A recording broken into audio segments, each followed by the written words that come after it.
Hello जी। Hello, कैसे हो आप लोग? उम्मीद करता हूं सब लोग बहुत बढ़िया रहोगे। दोस्तों बहुत बहुत स्वागत है आप सभी प्यारे प्यारे बच्चों का आज के इस सेशन में।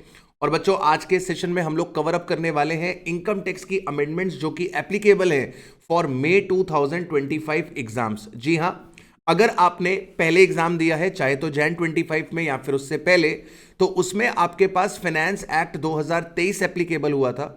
एंड मई 25 में जब आप एग्जाम दोगे तो आपके पास एप्लीकेबल होगा फाइनेंस एक्ट 24।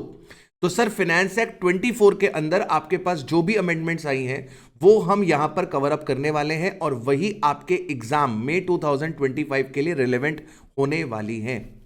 एक सवाल जो बच्चों के मन में चल रहा है, क्या सर बहुत सारा चेंजेस आए हैं, क्या हमें बिल्कुल नई क्लास लेनी चाहिए? तो राजा बेटा हाँ, चेंजेस हैं लेकिन इतने भी ज्यादा नहीं है कि जिन्हें आप कवर अप नहीं कर सकते। ये अमेंडमेंट वीडियो को अगर आप ढंग से देख लेते हो तो आप सारे चेंजेस के बारे में जान जाओगे जो कि आपको परेशान नहीं करेगा। तो अगर आपके कॉन्सेप्ट्स क्लियर हैं तो आप ये अमेंडमेंट वीडियो देख लो एंड देन आपको कोई भी क्लासेस लेने की जरूरत नहीं पड़ेगी। लेकिन अगर बच्चे आपके कॉन्सेप्ट ही वीक हैं तो उस केस के अंदर आई वुड सजेस्ट यू कि आप फास्ट ट्रैक कोर्सेस ले सकते हो। हमारा फास्ट ट्रैक कोर्स लॉन्च होने वाला है, तो उस कोर्स को आप बाय कर सकते हो जिससे आपको कॉन्सेप्ट क्लैरिटी मिल जाएगी।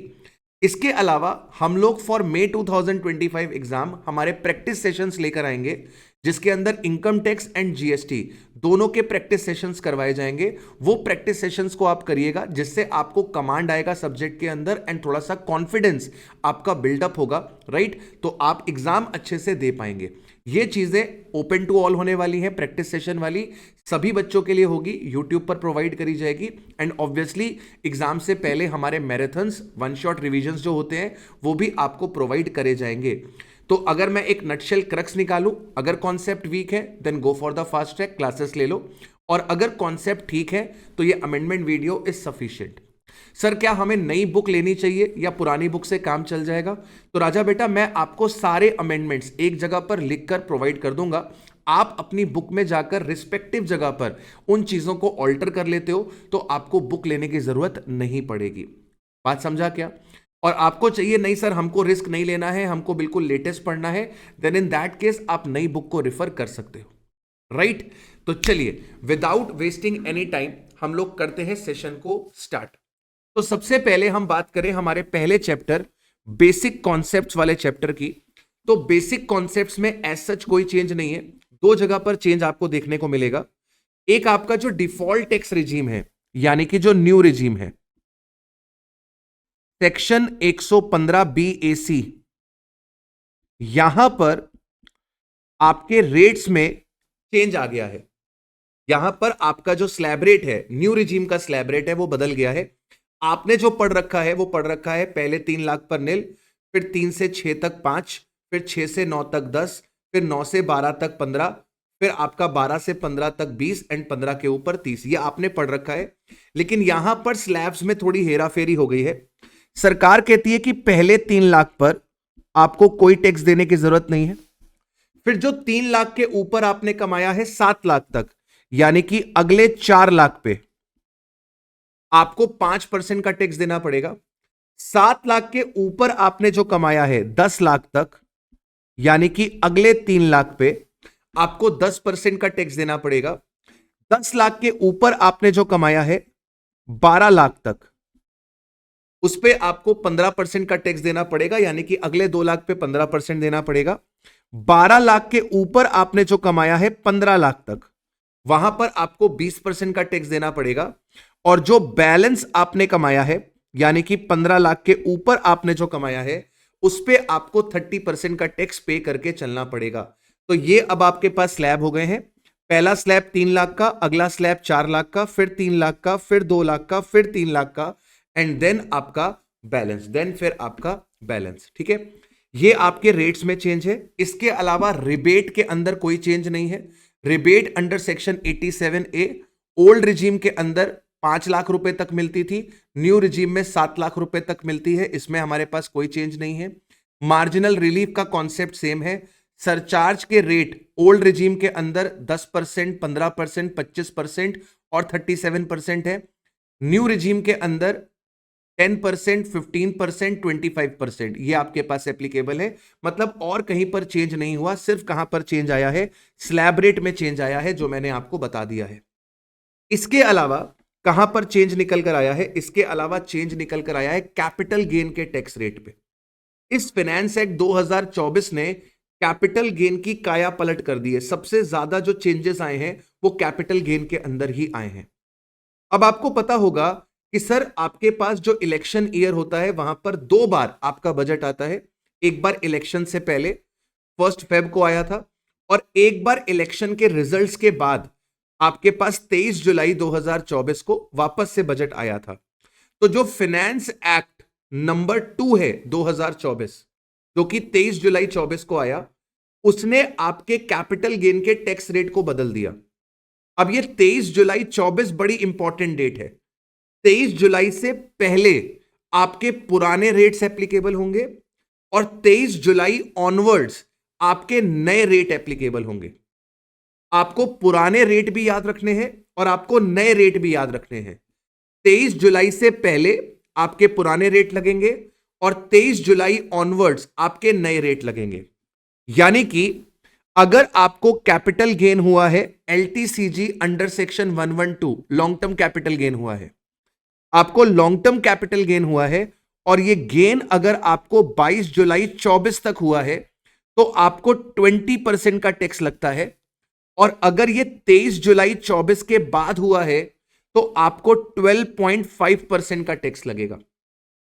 23 जुलाई 24 से पहले हुआ है तो 20% का टैक्स लगेगा, और 23 जुलाई 24 के बाद हुआ है तो आपको 12.5% का टैक्स देना पड़ेगा। अगर आपका एलटीसीजी 112A, आपने लिस्टेड इक्विटी शेयर्स बेचे, आपने लिस्टेड म्यूचुअल फंड बेचे इक्विटी ओरिएंटेड वाले, तो उस केस में 112A अगर आपके पास 22 जुलाई 24 तक ये गेन हुआ है तो आपको 10% से टैक्स लगता है, और अगर 23 जुलाई या उसके बाद हुआ है तो 12.5% से टैक्स लगता है। यानी कि 23 जुलाई onward long term capital gain चाहे 112 वाला हो चाहे 112A वाला हो, आपका रेट 12.5% ही होगा। पहले हुआ है 23 जुलाई से पहले हुआ है तो एलटीसीजी 112 पे 20% का रेट है, 112A पे आपका 10% का रेट है। इसके अलावा लिस्टेड इक्विटी शेयर्स बेच के आपको शॉर्ट टर्म कैपिटल गेन हुआ है, शॉर्ट टर्म कैपिटल गेन हुआ है। ये 112A और 111A किसकी बात करते हैं सर? ये अपने पास बात करते हैं लिस्टेड इक्विटी शेयर्स की, listed equity oriented mutual fund की।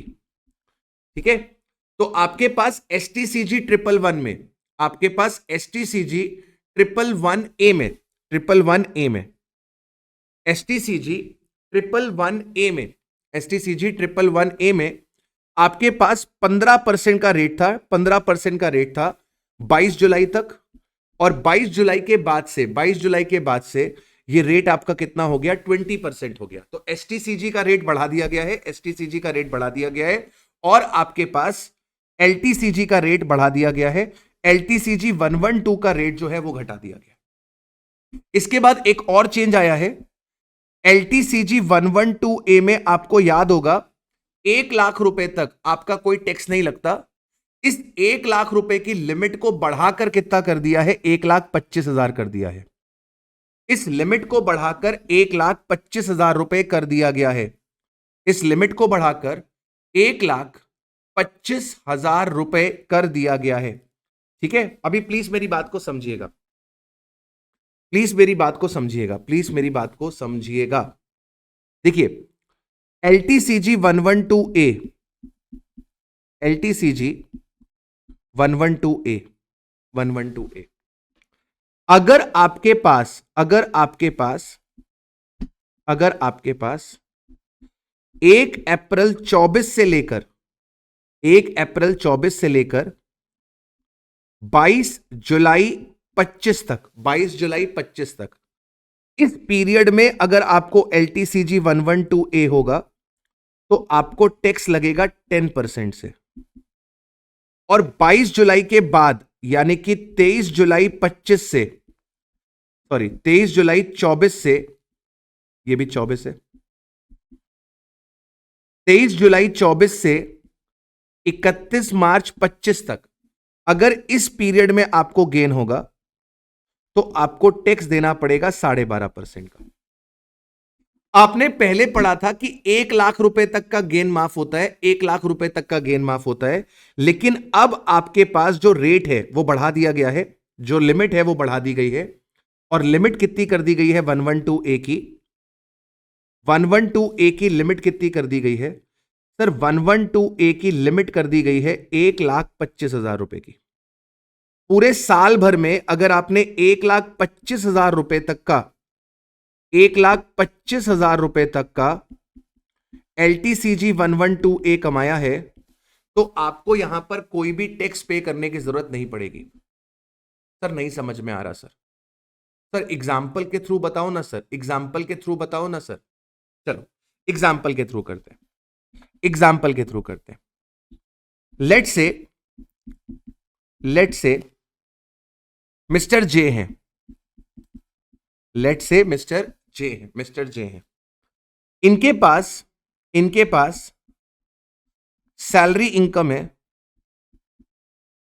इनके पास सैलरी इनकम है, मान के चलो 12 लाख रुपए की। ये कंप्यूटेड है, ठीक है। इनके पास एचपी की इनकम है, ये भी कंप्यूटेड है, वो है इनके पास 3,60,000 रुपए की। इसके बाद इनके पास LTCG 112 है, LTCG 112 है। एक इनको हुआ है ऑन 15 जून 24 को 7 लाख रुपए का, और एक इनको हुआ है 16 सितंबर 24 को 4 लाख रुपए का, ठीक है।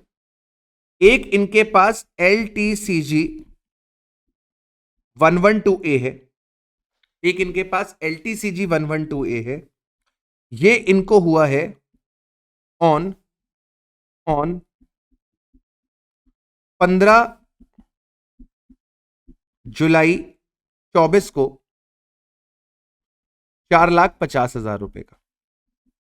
एक इनके पास STCG 111A है, ये इनको हुआ है ऑन 10 दिसंबर 24 5 लाख रुपए का। आपको कैलकुलेट करके बताना है टैक्स पेबल अगर इन्होंने ऑप्ट कर लिया है डिफॉल्ट रिजीम, अगर इन्होंने ऑप्ट कर लिया है डिफॉल्ट रिजीम ऑप्ट कर लिया है तो आपको टैक्स कैलकुलेट करके बताना है, आपको टैक्स कैलकुलेट करके बताना है। चलो सबसे पहले बच्चों एक बात को समझना, कि सर आपके पास सैलरी इनकम और आपकी एचपी इनकम ये नॉर्मल इनकम है, ये आपके पास नॉर्मल इनकम है।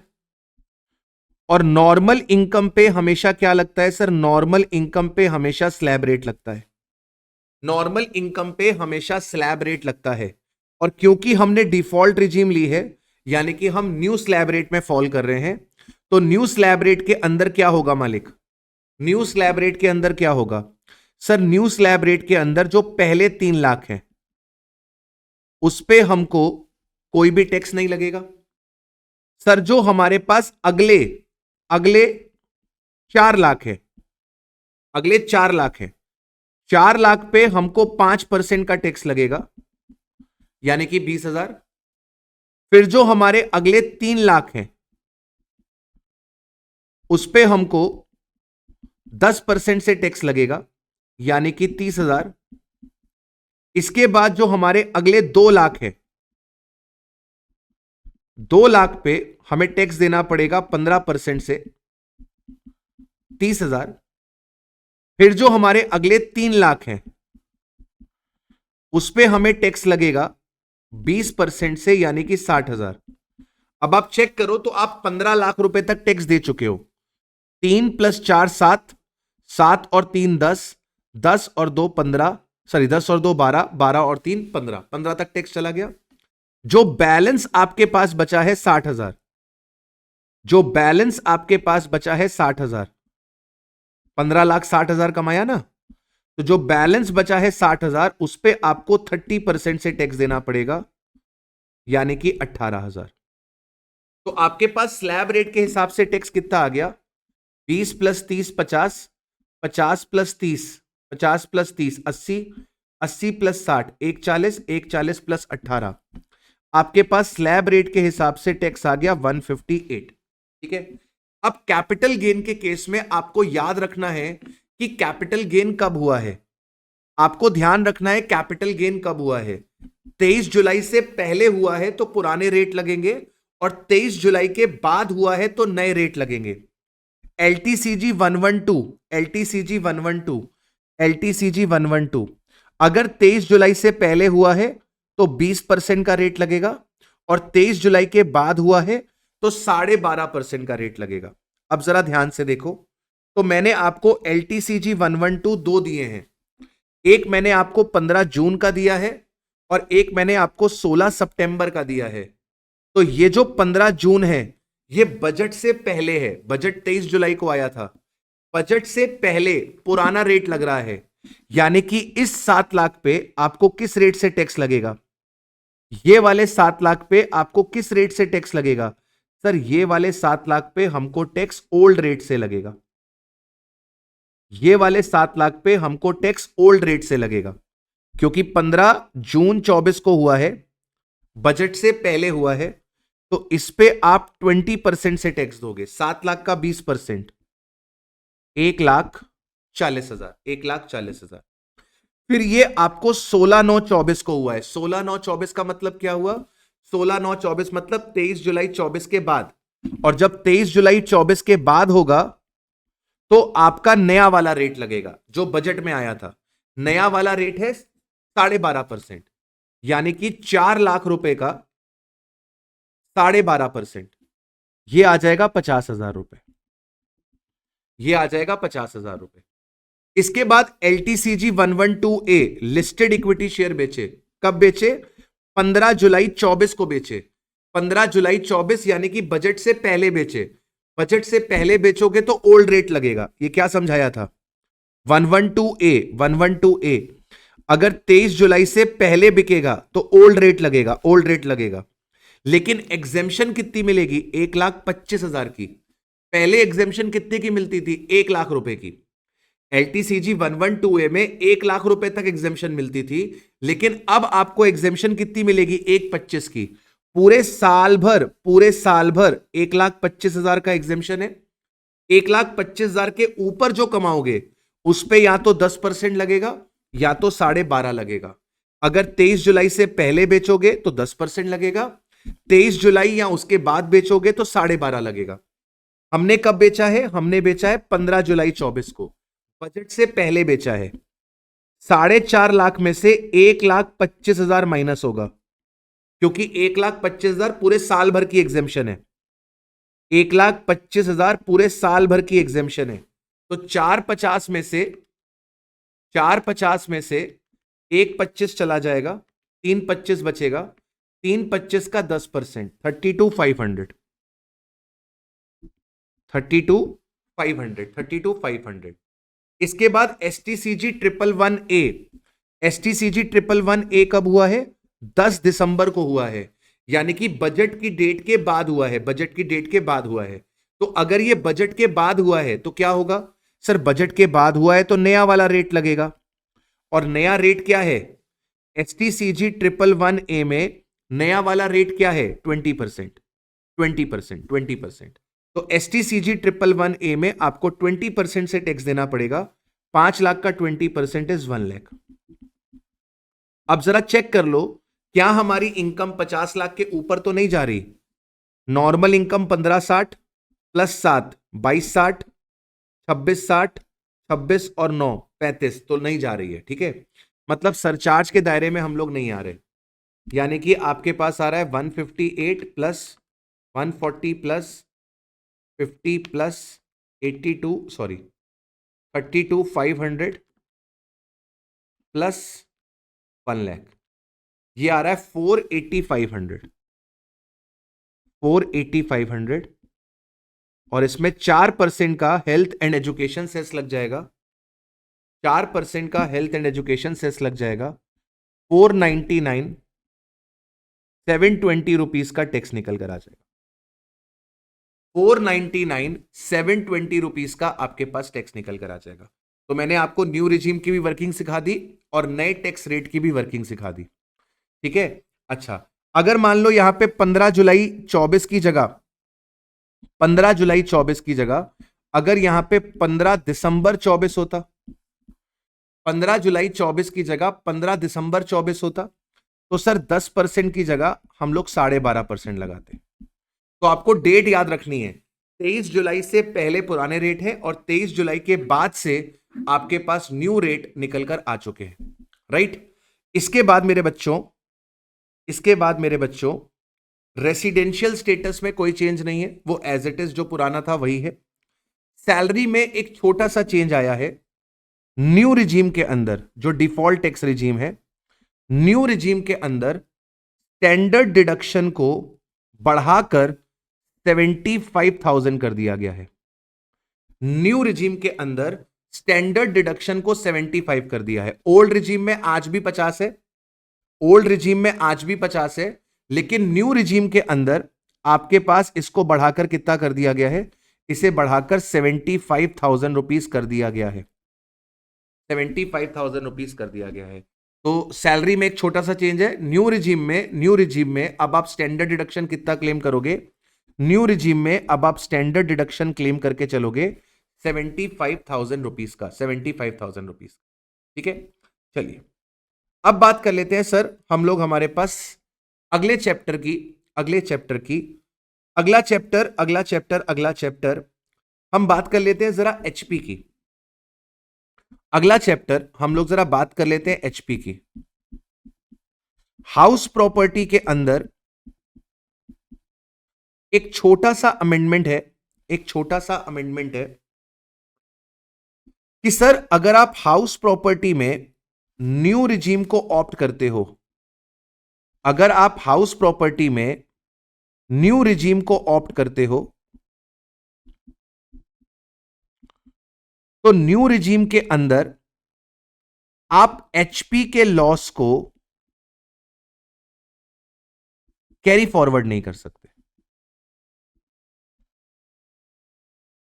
हाउस प्रॉपर्टी के अंदर अगर आप न्यू रिजीम के अंदर बात करते हो तो आप एचपी के लॉस को कैरी फॉरवर्ड नहीं कर सकते,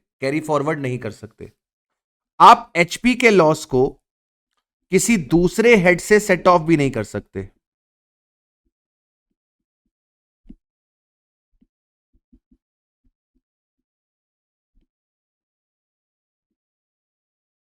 ठीक है।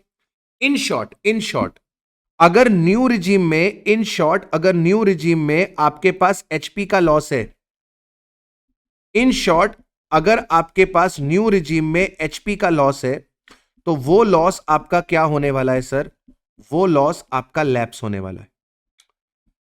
न्यू रिजीम के अंदर आप एचपी के लॉस को दूसरे हेड से सेट ऑफ नहीं कर सकते।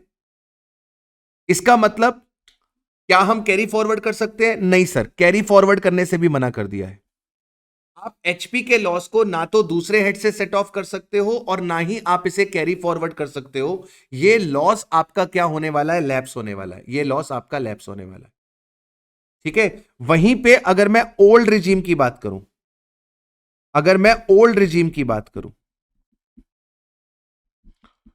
ओल्ड रिजीम के अंदर आपका जो एचपी का लॉस रहता है, इसे आप क्या कर सकते हो, इसे आप सेट ऑफ करा सकते हो विद अदर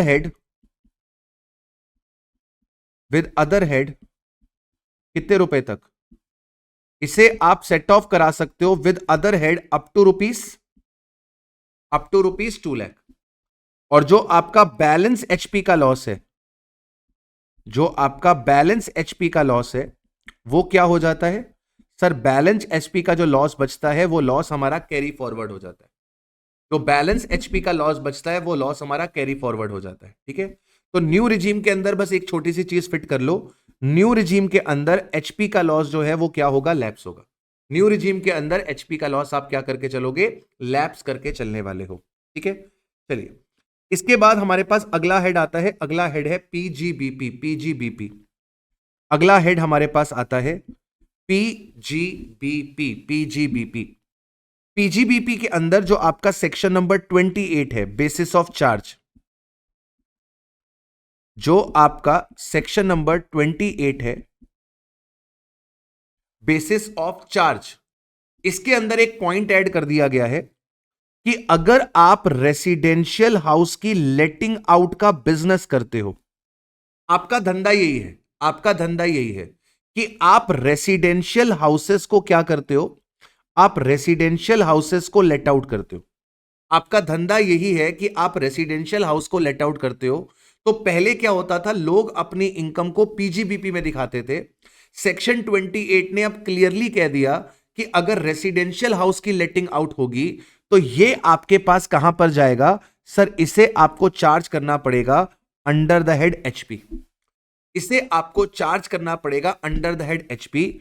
इसे हम पीजीबीपी इनकम कंसीडर नहीं करेंगे, इसे हम पीजीबीपी इनकम कंसीडर नहीं करेंगे। एक छोटी सी बात ऐड कर दी है कि रेसिडेंशियल हाउस की लेटिंग आउट होगी, रेसिडेंशियल हाउस की लेटिंग आउट होगी तो भले वो आपका बिजनेस है, भले वो आपका बिजनेस है, वो इनकम एचपी हेड के अंदर ही जाएगी, वो पीजीबीपी में नहीं आने वाली है। इसके बाद एक सेक्शन नंबर 37 के अंदर छोटा सा एक पॉइंट ऐड कर दिया गया है कि सर अगर मान लो आपने किसी लॉ का कॉन्ट्रावेंशन किया, आपने किसी लॉ का कॉन्ट्रावेंशन किया और आपके ऊपर पेनल्टी वगैरह लगा दी गई, तो कई बार असेसी क्या करता है, उस पेनल्टी को डिपार्टमेंट के साथ सेटल करता है, एपिलेट अथॉरिटी के साथ उस पेनल्टी को सेटल करता है और सेटलमेंट में वो पैसा देता है, सेटलमेंट में वो पैसा देता है। तो अगर आपने सेटलमेंट अमाउंट पे करी है, अगर आपने सेटलमेंट अमाउंट पे करी है क्योंकि सर आपने कोई लॉ का कॉन्ट्रावेंशन करा था, तो वो आपको क्या करी जाएगी, डिसअलाउ करी जाएगी। ऐसा ही हम क्लास में भी कुछ पढ़ते हैं कि कोई भी पेनल्टी अगर लगी है लॉ के कॉन्ट्रावेंशन के चलते तो वो आपको कभी भी अलाउ नहीं होगी। तो ये भी वही है, आपने लॉ का कॉन्ट्रावेंशन किया है और इस लॉ के कॉन्ट्रावेंशन को आप सेटल कर रहे हो, सेटलमेंट अमाउंट दे रहे हो, तो राजा बेटा ये भी एक तरीके की पेनल्टी ही है, ये भी एक तरीके की पेनल्टी ही है, penalty for contravention of law. और अगर आपने पेनल्टी पे करी है for the contravention of law तो राजा बेटा ये आपको कभी भी अलाउ नहीं करी जाएगी, ठीक है। इसके बाद सेक्शन नंबर 36 के अंदर एक छोटा सा अमेंडमेंट है। सेक्शन नंबर 36 के अंदर एक छोटा सा अमेंडमेंट है। याद करो, हम लोग एक पॉइंट पढ़ते थे कि अगर एम्प्लॉयर कंट्रीब्यूट कर रहा है एम्प्लॉय के एनपीएस में, एम्प्लॉयर अगर कंट्रीब्यूट कर रहा है एम्प्लॉय के एनपीएस में, तो वहां पर उसको डिडक्शन मिलती थी मैक्सिमम 10% ऑफ सैलरी की, वहां पर उसको डिडक्शन मिलती थी मैक्सिमम 10% ऑफ सैलरी की। इसे बढ़ाकर कितना कर दिया गया है, 14% कर दिया गया है। इसे बढ़ाकर कितना कर दिया गया है, 14% कर दिया गया है। यानी कि अब एम्प्लॉयर क्या कर सकता है, अब एम्प्लॉयर एम्प्लॉय के एनपीएस में पैसा कंट्रीब्यूट कर सकता है instead of 10% of salary up to 14% of salary. लेकिन याद रहे कि यह पॉइंट कहां पर अमेंड किया गया है, न्यू रिजीम के लिए किया गया है।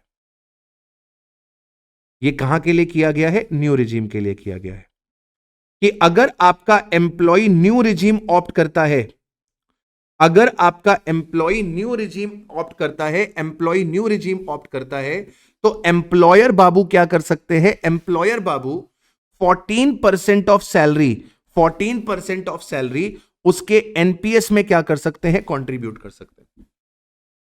14% ऑफ सैलरी उसके एनपीएस में क्या कर सकते हैं, कंट्रीब्यूट कर सकते हैं। तो पीजीबीपी में एक चेंज आ गया कि सर अगर रेसिडेंशियल हाउस प्रॉपर्टी आप किराए पर देने का धंधा करते हो, बिजनेस करते हो, देन ऑल्सो वो एचपी हेड में जाएगी, पीजीबीपी में नहीं आएगी। अगर आपने सेटलमेंट अमाउंट पे करी है for settling the contravention, for settling the contravention, तो राजा बेटा वो आपके पास, अरे भाई गुब्बारे उड़ रहे हैं, ये इसकी वजह से उड़ रहे हैं, ठीक है, ये इसकी वजह से उड़ रहे हैं।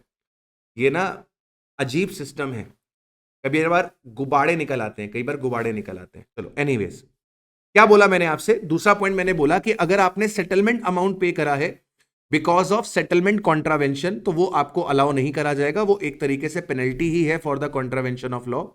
और अगर एम्प्लॉय न्यू रिजीम ऑप्ट करता है तो एम्प्लॉयर एम्प्लॉय के एनपीएस में पैसा कंट्रीब्यूट कर सकता है, कितना, 14% तक का। इसके बाद एक छोटा सा अमेंडमेंट और है आपके सेक्शन 40B के अंदर। सेक्शन 40B किसकी बात करता है, रिम्यूनरेशन टू पार्टनर की बात करता है, रिम्यूनरेशन टू पार्टनर की बात करता है। आपने क्या पढ़ रखा है, आपने पढ़ रखा है कि पहले 3 लाख रुपए तक के बुक प्रॉफिट पर, पहले 3 लाख रुपए तक के बुक प्रॉफिट पर आप 1.5 लाख रुपए का रिम्यूनरेशन दे सकते हो, या फिर 90% ऑफ बुक प्रॉफिट का रिम्यूनरेशन दे सकते हो, और जो बैलेंस बुक प्रॉफिट बचता है उसके ऊपर आप 60% ऑफ बीपी यानी कि बुक प्रॉफिट का आप रिम्यूनरेशन दे सकते हो। ये आपका ओल्ड लॉ है, ये आपका ओल्ड लॉ है। न्यू लॉ के अंदर आपका जो पहला स्लैब है उसे रिवाइज कर दिया गया है, उसे रिवाइज कर दिया गया है। यानी कि सरकार कहती है कि पहले 6 लाख रुपए तक के बुक प्रॉफिट पे, पहले 6 लाख रुपए तक के बुक प्रॉफिट पे आप 3 लाख रुपए या फिर 90% ऑफ बुक प्रॉफिट, दोनों में जो हायर है वो आप पे कर सकते हो। तो ध्यान से देखो, ओल्ड में पहले 3 लाख की जगह पहले 6 लाख कर दिया गया है, 1.5 लाख और 90% की जगह 3 लाख और 90% कर दिया है, मतलब लिमिट्स को बढ़ा दिया है। तो पहले 6 लाख पर, पहले 6 लाख पर आप 3 लाख रुपए या फिर 90% ऑफ बुक प्रॉफिट उसका रिम्यूनरेशन दे सकते हो, उसका रिम्यूनरेशन दे सकते हो। और जो बैलेंस बचेगा, जो बैलेंस बचेगा उस पे आप कितना दे सकते हो, 60% दे सकते हो। जो बैलेंस बचेगा उस पे आप कितना पे कर सकते हो, सर उस पे आप 60% यहां पर पे करके चल सकते हो, राइट। हाँ जी सर, अब बात कर लेते हैं हमारे पास कैपिटल गेन की, कैपिटल गेन की। बेटा बहुत बड़ा जो चेंज आया है इस फाइनेंस एक्ट 2024 के द्वारा, वो कैपिटल गेन्स के अंदर ही आया है। पूरा कैपिटल गेन का चैप्टर जो है वो उथल पुथल हो गया है बिकॉज ऑफ फाइनेंस एक्ट 2024। अब क्या किया है हमारी निर्मला जी ने, हम उसको समझने की कोशिश करते हैं।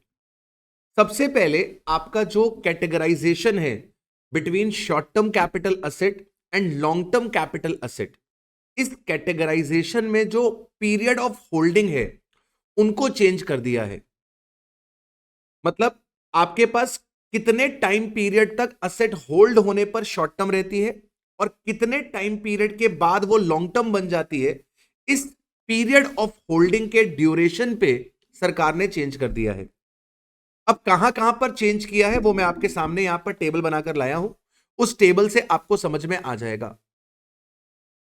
सर अगर लिस्टेड इक्विटी शेयर्स की बात करें, लिस्टेड इक्विटी शेयर्स की बात करें, तो बजट की डेट से पहले यानी कि अप टू 22 जुलाई 24, अप टू 22 जुलाई 24, 12 महीने तक अगर लिस्टेड सिक्योरिटी आप होल्ड करते हो तो वो शॉर्ट टर्म रहती है, और 12 महीने से ज्यादा होल्ड करते हो तो वो लॉन्ग टर्म बनती है।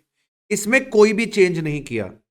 मतलब 23 जुलाई 24 के बाद भी लॉ सेम ही है, यानी कि लिस्टेड इक्विटी शेयर बजट से पहले और बजट के बाद दोनों केसेस में 12 महीने तक शॉर्ट टर्म है और 12 महीने के बाद लॉन्ग टर्म बन जाएगी। Units of equity oriented mutual fund, यहां पर भी कोई चेंज नहीं है।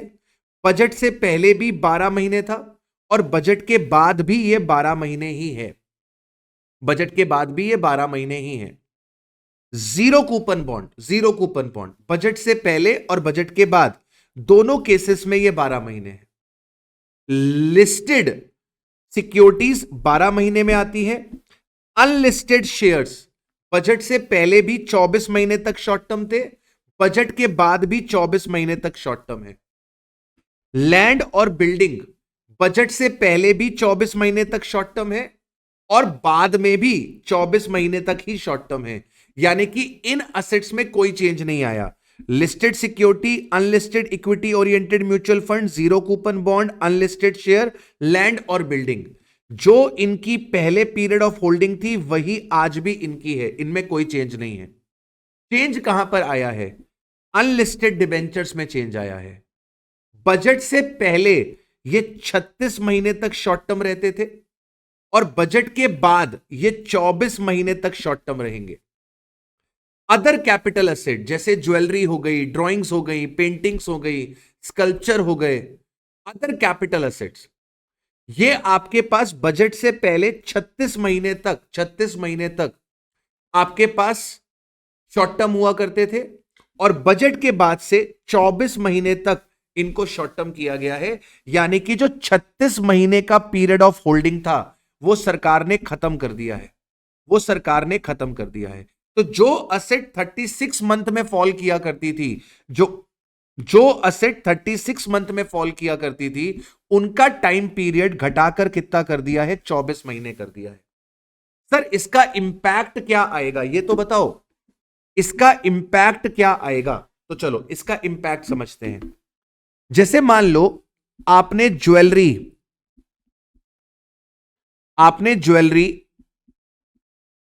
होल्ड करी फॉर 30 मंथ्स। मान लो आपने ज्वेलरी होल्ड करी 30 मंथ्स। अगर आप इसे सेल करते हो, अप टू 22 जुलाई 24, अगर आप इसे 22 जुलाई 24 तक बेचते हो तो यहां पर यह आपका शॉर्ट टर्म कैपिटल गेन आएगा। यह आपका शॉर्ट टर्म कैपिटल गेन आएगा। क्यों? क्योंकि ज्वेलरी के लिए पुराना लॉ लगेगा। अगर आप 22 जुलाई तक बेचते हो तो पुराना लॉ लगेगा। पुराना लॉ कहता है कि यह शॉर्ट टर्म कैपिटल असेट है अप टू 36 मंथ, तो therefore short term capital gain निकलेगा। लेकिन अगर आपने ज्वेलरी होल्ड करी 30 महीने के लिए और आपने इसे सोल्ड किया ऑन और आफ्टर 23 जुलाई 24, ऑन और आफ्टर 23 जुलाई 24, तो राजा बेटा अब ये शॉर्ट टर्म नहीं है, अब ये लॉन्ग टर्म है। क्योंकि 23 जुलाई 24 के बाद बेचोगे तो शॉर्ट टर्म कैपिटल असेट ये रहेगी अप टू 24 मंथ, यानी कि अब इसके बेचने पे क्या निकलेगा? लॉन्ग टर्म कैपिटल गेन निकलेगा। यानी कि आपको चेक करके चलना पड़ेगा कि आपकी सेल की डेट क्या है। अगर सेल की डेट आपकी 23 जुलाई से पहले की है तो 36 महीने का क्राइटेरिया लगेगा शॉर्ट टर्म और लॉन्ग टर्म डिसाइड करने के लिए। और अगर सेल की डेट 23 जुलाई या उसके बाद की है, तो 24 महीने का क्राइटेरिया लगेगा यह डिसाइड करने के लिए कि यह शॉर्ट टर्म है कि लॉन्ग टर्म है। बात समझा क्या? सर अगर लैंड और बिल्डिंग हमने होल्ड किया फॉर 25 मंथ्स, और इसको हमने सोल्ड किया अप टू 22 जुलाई 24 तक। अगर इसको हमने सोल्ड किया अप टू 22 जुलाई 24 तक, तो राजा बेटा ये आपके पास क्या बनेगा? सर ये आपके पास लॉन्ग टर्म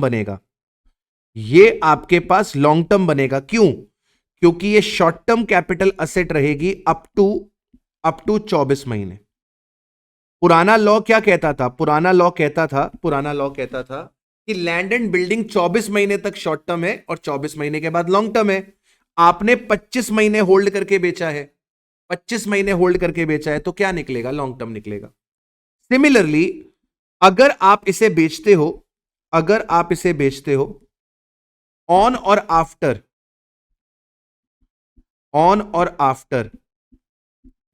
23 जुलाई 24, देन ऑल्सो ये आपके पास क्या आएगा? Long term capital gain. क्यों?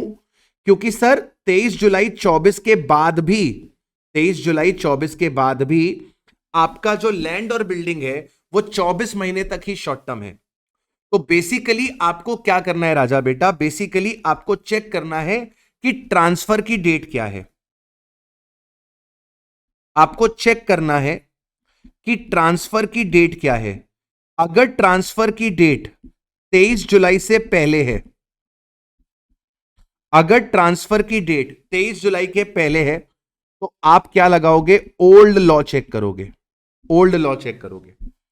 और अगर ट्रांसफर की डेट ऑन और आफ्टर, ट्रांसफर की डेट ऑन और आफ्टर 23 जुलाई 24 है, ऑन और आफ्टर 23 जुलाई 24 है, तो इस केस में आप क्या लगा के चलोगे, न्यू लॉ लगा के चलोगे। तो आपके दिमाग में ओल्ड लॉ भी सेट होना चाहिए और आपके दिमाग में न्यू लॉ भी क्या होना चाहिए, सेट होना चाहिए, तभी आप कार्यक्रम कर पाओगे, अदरवाइज कार्यक्रम नहीं कर पाओगे। बात क्लियर हो रहा है सर? बात क्लियर हो रहा है सर? हाँ सर, बात क्लियर हो रहा है, बात क्लियर हो रहा है, ठीक है। चलो, तो उसने क्या बोला, उसने आपसे बोला लिस्टेड इक्विटी शेयर पुराने में भी 12, नए में भी 12, इक्विटी ओरिएंटेड म्यूचुअल फंड पुराने में भी 12, नए में भी 12, जीरो कूपन बॉन्ड पुराने में भी 12, नए में भी 12, अनलिस्टेड शेयर पुराने में भी 24, नए में भी 24, लैंड एंड बिल्डिंग पुराने में भी 24, नए में भी 24, अनलिस्टेड डिबेंचर और अदर कैपिटल असेट, इनमें चेंज आया है, इनमें चेंज आया है। पहले ये 36 महीने तक शॉर्ट टर्म रहती थी, अब ये 24 महीने तक शॉर्ट टर्म रहती है। तो आपको डेट चेक करनी पड़ेगी। 22 जुलाई तक बेचा, 22 जुलाई तक बेचा तो 36 महीने तक शॉर्ट टर्म है और शॉर्ट टर्म कैपिटल गेन निकलेगा। और 23 जुलाई या उसके बाद बेचा तो 24 महीने तक शॉर्ट टर्म है और 24 महीने के बाद लॉन्ग टर्म कैपिटल गेन निकलेगा। इसके बाद एक और बहुत बड़ा चेंज आया लॉन्ग टर्म कैपिटल गेन के कंप्यूटेशन में, with effect from 23 July 24, with effect from 23 जुलाई 24 सरकार ने लॉन्ग टर्म कैपिटल असेट पे इंडेक्सेशन का बेनिफिट खत्म कर दिया। विद इफेक्ट फ्रॉम 23 जुलाई 24 सरकार ने लॉन्ग टर्म कैपिटल असेट पे इंडेक्सेशन का बेनिफिट खत्म कर दिया। यानी कि जब आप लॉन्ग टर्म कैपिटल गेन का कंप्यूटेशन करोगे तो आप अपने पास कॉस्ट ऑफ एक्विजिशन और कॉस्ट ऑफ इंप्रूवमेंट का इंडेक्सेशन नहीं करोगे अगर आपने इसको बेचा है 23 जुलाई 24 या उसके बाद। अगर आपने इसको बेचा है 23 जुलाई 24 या फिर उसके बाद। बात को समझो, बात को समझो, बात को समझो। अगर आपके पास ट्रांसफर हुआ है, अगर आपके पास ट्रांसफर हुआ है बिफोर 23 जुलाई, अगर आपके पास ट्रांसफर हुआ है बिफोर 23 जुलाई तो यहां पर आपका long term capital gain compute किया जाएगा after indexation of COA, after indexation of COA and COI। आप कॉस्ट ऑफ एक्विजिशन और कॉस्ट ऑफ इंप्रूवमेंट का क्या करोगे, इंडेक्सेशन करोगे। लेकिन अगर आपने इसे ट्रांसफर किया ऑन और आफ्टर 23 जुलाई 24 तो यहां पर आपके पास long term capital gain compute किया जाएगा विदाउट इंडेक्सेशन, विदाउट इंडेक्सेशन। सरकार ने इंडेक्सेशन का फैसिलिटी खत्म कर दिया। तो आपको चेक करना पड़ेगा ट्रांसफर कब हुआ है। ट्रांसफर अगर 23 जुलाई से पहले हुआ है तो इंडेक्सेशन का बेनिफिट मिलेगा, और अगर ट्रांसफर 23 जुलाई के बाद हुआ है तो वहां पर आपको इंडेक्सेशन का बेनिफिट नहीं मिलेगा, वहां पर आपको इंडेक्सेशन का बेनिफिट नहीं मिलेगा। ठीक है, मैं आपको एग्जांपल देता हूं, मैं आपको एक एग्जांपल देता हूं। लेट्स से मैंने ज्वेलरी परचेस करी, लेट्स से मैंने ज्वेलरी परचेस करी ऑन 10 अक्टूबर 2010। मैंने इसको खरीदा 5 लाख रुपए में, मैंने इसको खरीदा 5 लाख रुपए में, ठीक है। और मैंने इस ज्वेलरी को सोल्ड कर दिया ऑन 15 जुलाई 2024। इस ज्वेलरी को मैंने बेच दिया, मान लो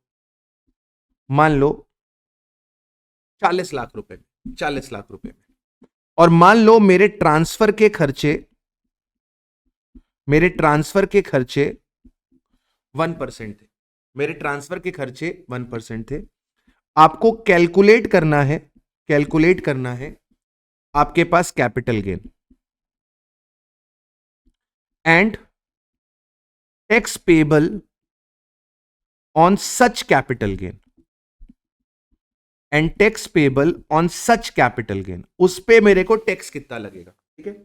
तो राजा बेटा अब जब भी मेरे पास कैपिटल गेन का क्वेश्चन आएगा तो मैं सबसे पहले यह चेक करूंगा कि मैंने असेट को ट्रांसफर कब किया है। मैंने असेट को ट्रांसफर कब किया है, बजट की डेट से पहले किया है कि बजट की डेट के बाद किया है। बजट की डेट 23 जुलाई 24, ये दिमाग में सेट कर लो। बजट की डेट 23 जुलाई 24, ये दिमाग में सेट कर लो। अगर 23 जुलाई 24 से पहले बेचा है, 23 जुलाई 24 से पहले बेचा है, मतलब मैंने बिफोर बजट बेचा है, बिफोर बजट बेचा है। तो अगर आपने बिफोर बजट बेचा है तो यहां पर आपको क्या लगाना है सर, यहां पर आपको लगाना है ओल्ड लॉ। यहां पर आपको क्या लगा के चलना है, ओल्ड लॉ जो आपने पढ़ रखा है, जो फाइनेंस एक्ट 2023 के हिसाब से आपने पढ़ रखा है वही लगेगा। तो अगर 23 जुलाई 24 से पहले बेचा है तो क्या लगने वाला है, ओल्ड लॉ लगने वाला है। तो अब सबसे पहले हम कौन से ईयर में बेच रहे हैं सर, हम इसे असेसमेंट ईयर 25-26 में बेच रहे हैं, यानी कि हम प्रीवियस ईयर 24-25 में बेच रहे हैं। हमारा पीरियड ऑफ होल्डिंग यहां पर कितना है, हमने इसे परचेस किया था 10 अक्टूबर 2010 को और हमने इसे होल्ड किया है 14 जुलाई 2024, यानी कि हमने इसको लगभग 14 साल होल्ड किया है, यानी कि ये लॉन्ग टर्म बन चुकी है। हमारे पास फुल वैल्यू ऑफ कंसिडरेशन हमने इसको 40 लाख रुपए में बेचा है। इसमें से माइनस करेंगे ट्रांसफर के खर्चे, ट्रांसफर का खर्चा 1% ऑफ 40 लाख, 40 लाख का 1% इज 40,000। नेट कंसिडरेशन हमारे पास आ जाएगा 39,60,000। इसमें से आप माइनस करोगे क्योंकि आपने बजट से पहले बेचा है तो इंडेक्सेशन का फैसिलिटी मिलेगा। आपकी पीरियड ऑफ होल्डिंग 14 साल की है, यानी कि ये लॉन्ग टर्म कैपिटल गेन है, और बजट से पहले बेचा है तो आपको इंडेक्सेशन का फैसिलिटी मिलेगा। इंडेक्सेशन की फैसिलिटी आपको मिलेगी, यहां पर कोई प्रॉब्लम नहीं है, ठीक है। तो आपने इसे 5 लाख रुपए में खरीदा था, 5 लाख का मल्टीप्लाई इंडेक्सेशन फैक्टर जिस ईयर में बेचा है 24-25 में, और 24-25 का इंडेक्सेशन फैक्टर है 363। 24-25 का इंडेक्सेशन फैक्टर है 363 और इसे डिवाइड कर लेंगे जिस ईयर में खरीदा था। इसे खरीदा था 10-11 में, 10-11 का इंडेक्सेशन फैक्टर 167 है। एक बार चेक कर लें क्या, हाँ सर चेक कर लो एक बारी। Indexation factors for capital gain, ठीक है। Indexation factor for capital gain 10-11 का 167 है और 24-25 का 363 है, ठीक है, बिल्कुल सही कर रहे थे हम लोग। तो एक बार इसको सॉल्व कर लेते हैं सर। 5 लाख का मल्टीप्लाई 363 से और डिवीजन 167 से, तो ये आएगा आपके पास 10,86,826, 10,86,826 माइनस कर देंगे 3960 से, तो आपके पास आ जाएगा आपके पास आ जाएगा 2873,174, 2873,174, ये आपका लॉन्ग टर्म कैपिटल गेन आ जाएगा। Under section 112 long term capital gain आ जाएगा 112। लिस्टेड इक्विटी शेयर बेचते तो 112A आता, ये क्या आया 112। अब इसके ऊपर आपको किस रेट से टैक्स देना पड़ेगा? सर आपके पास बजट से पहले इस पे टैक्स लगता था 20% से। इस पे टैक्स किस रेट से लगेगा? इस पे टैक्स लगेगा 20% से, यानी कि ये आएगा 574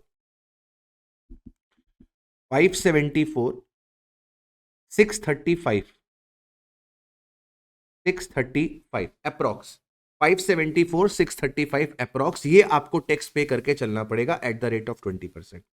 अच्छा, इसी क्वेश्चन में अगर मैं आपसे कहता कि सपोज करो अबव एग्जाम्पल में, सपोज करो in above example,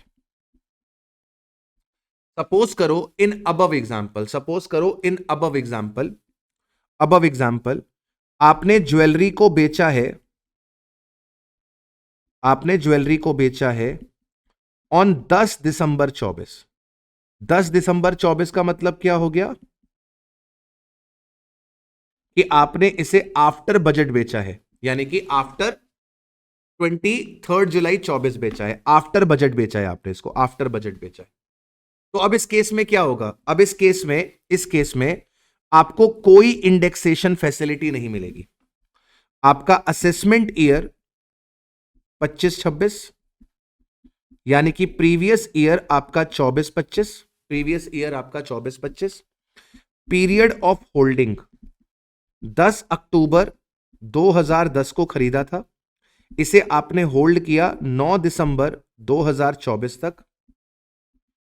full value of consideration आपके पास 40 लाख रुपए की है, माइनस कर देंगे इसमें से ट्रांसफर का खर्चा जो कि 1% का है, 40,000 रुपए का, 3960 आ जाएगा। This is your net consideration. अब आपको इंडेक्सेशन की फैसिलिटी नहीं मिलेगी, आप सीधे सीधे यहां से क्या माइनस करोगे? COA। और आपने इसे कितने में खरीदा था? आपने इसे खरीदा था 5 लाख रुपए में, यानी कि आपका LTCG कितना आ गया? आपका LTCG आ गया 34,60,000 का। आपका LTCG आ गया 34,60,000 का। This is LTCG under section 112। और क्योंकि बजट के बाद आपको यह गेन हुआ है, बजट के बाद से सरकार ने लॉन्ग टर्म कैपिटल गेन का रेट कितना कर दिया था? 12.5%। तो इस पे आपको टैक्स किस रेट से देना पड़ेगा? इस पे आपको टैक्स देना पड़ेगा 12.5% से। तो 34,60,000 पे आप 12.5% से टैक्स दोगे, यानी कि आपका टैक्स निकल कर आएगा 4,32,500। सरकार कहती है कि अगर हम आपको इंडेक्सेशन की फैसिलिटी देते हैं तो टैक्स रेट ज्यादा लेंगे, और इंडेक्सेशन की फैसिलिटी नहीं देते तो हम टैक्स रेट आपका क्या कर देंगे? कम कर देंगे। हम टैक्स रेट आपका क्या कर देंगे? कम कर देंगे।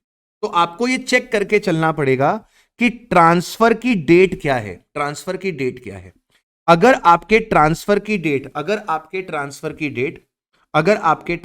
डेट 23 जुलाई या उसके बाद की है, आपकी ट्रांसफर की डेट अगर 23 जुलाई या उसके बाद की है तो नया लॉ लगेगा। और अगर ट्रांसफर की डेट 23 जुलाई से पहले की है तो वहां पर आपके पास ओल्ड लॉ एप्लीकेबल कर दिया जाएगा।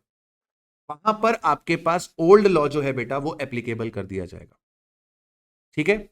अच्छा, इसके बाद बहुत हल्ला मचा था जब सरकार ने इंडेक्सेशन फैसिलिटी हटाई। तो उसके बाद मार्केट में बहुत ज्यादा हल्ला मचा था। कहा भी गया था कि आपके पास टैक्स जो है वो लिया जा रहा है इंग्लैंड के जैसे, और सर्विसेज जो दी जा रही है वो सोमानिया के जैसी दी जा रही है। Tax like UK and services like सोमानिया। बहुत बवाल मचा था। तो इस बवाल को शांत करने के लिए सरकार ने कहा इस बवाल को शांत करने के लिए सरकार ने कहा कि हम आपको इंडेक्सेशन फैसिलिटी, ध्यान से सुनिएगा, हम आपको इंडेक्सेशन फैसिलिटी प्रोवाइड कर रहे हैं only for the payment of tax. हम आपको इंडेक्सेशन फैसिलिटी प्रोवाइड कर रहे हैं only for the payment of tax. Tax purpose के लिए हम आपको इंडेक्सेशन फैसिलिटी दे रहे हैं, इनकम कंप्यूटेशन के लिए नहीं, लॉन्ग टर्म कैपिटल गेन के कंप्यूटेशन के लिए नहीं, केवल टैक्स पे करने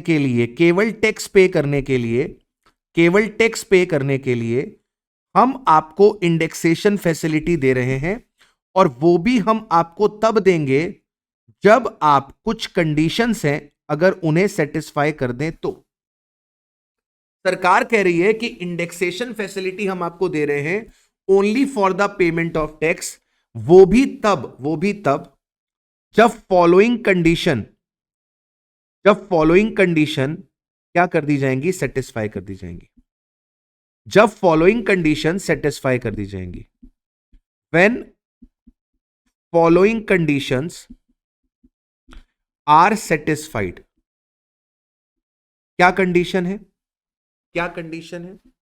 पहली कंडीशन है कि आपका जो असेसी होना चाहिए, असेसी आपका रेसिडेंट इंडिविजुअल या फिर एचयूएफ होना चाहिए। असेसी आपका रेसिडेंट इंडिविजुअल या फिर एचयूएफ होना चाहिए।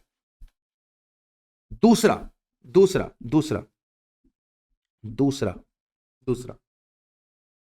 आपकी जो कैपिटल असेट होनी चाहिए, वो लैंड या फिर बिल्डिंग होनी चाहिए। आपकी कैपिटल असेट जो होनी चाहिए वो लैंड या फिर बिल्डिंग होनी चाहिए। ये लैंड एंड बिल्डिंग आपने परचेस करी हो, ये लैंड और बिल्डिंग आपने परचेस करी हो बिफोर 23 जुलाई 24, और ये लैंड और बिल्डिंग आप ट्रांसफर कर रहे हो, ये लैंड और बिल्डिंग आप ट्रांसफर कर रहे हो, ये लैंड और बिल्डिंग आप ट्रांसफर कर रहे हो ऑन और आफ्टर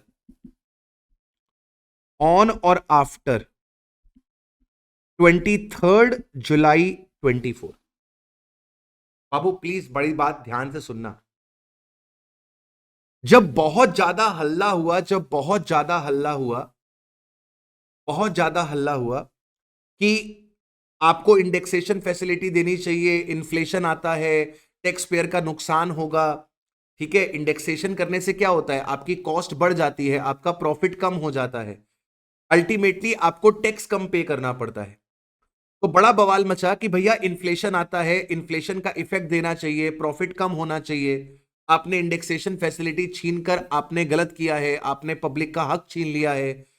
तो सरकार ने दबाव में आकर कहा कि चलो ठीक है, हम आपको इंडेक्सेशन फैसिलिटी दे रहे हैं, लेकिन for the payment of tax. ये इंडेक्सेशन फैसिलिटी आपको कंप्यूटेशन ऑफ इनकम के लिए नहीं मिल रही। कंप्यूटेशन ऑफ इनकम तो बिना इंडेक्सेशन के ही होगी। Computation of income, not for computation of income.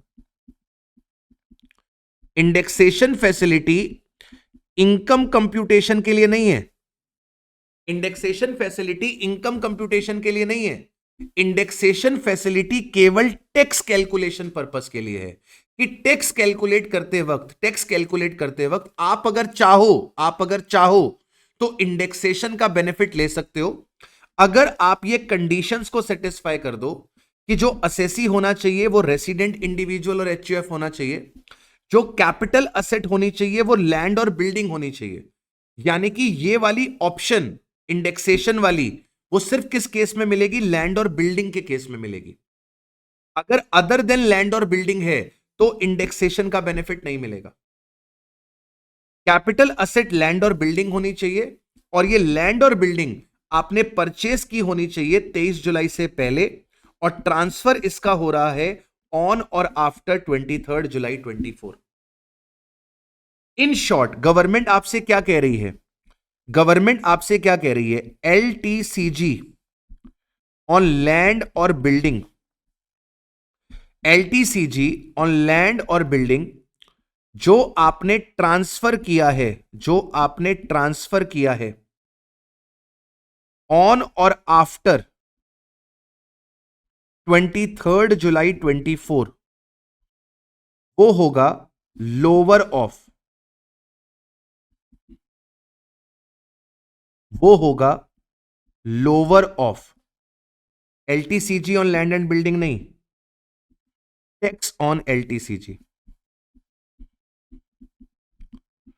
Tax on LTCG on land and building, tax on LTCG on land and building जो आपने ट्रांसफर किया है ऑन और आफ्टर 23 जुलाई 24, वो होगा आपका lower of 12.5% without indexation, 12.5% without indexation, या फिर आपका 20% विद इंडेक्सेशन, इन दोनों में जो भी लोअर है। बात समझ में आ रहा है? सर नहीं आ रहा है, एग्जाम्पल के थ्रू बता दो। चलो एग्जाम्पल के थ्रू बात को समझने की कोशिश करते हैं। एग्जाम्पल के थ्रू बात को समझने की कोशिश करते हैं। मान लो आपने एक लैंड परचेस किया है,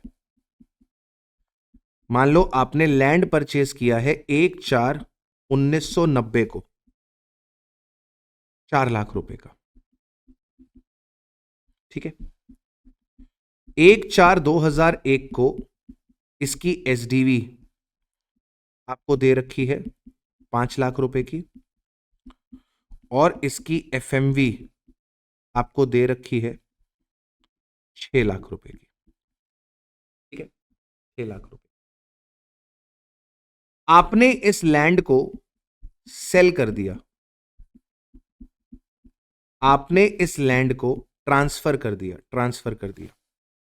कब ट्रांसफर किया? मान लो आपने इस लैंड को ट्रांसफर कर दिया 15 दिसंबर 2024 को और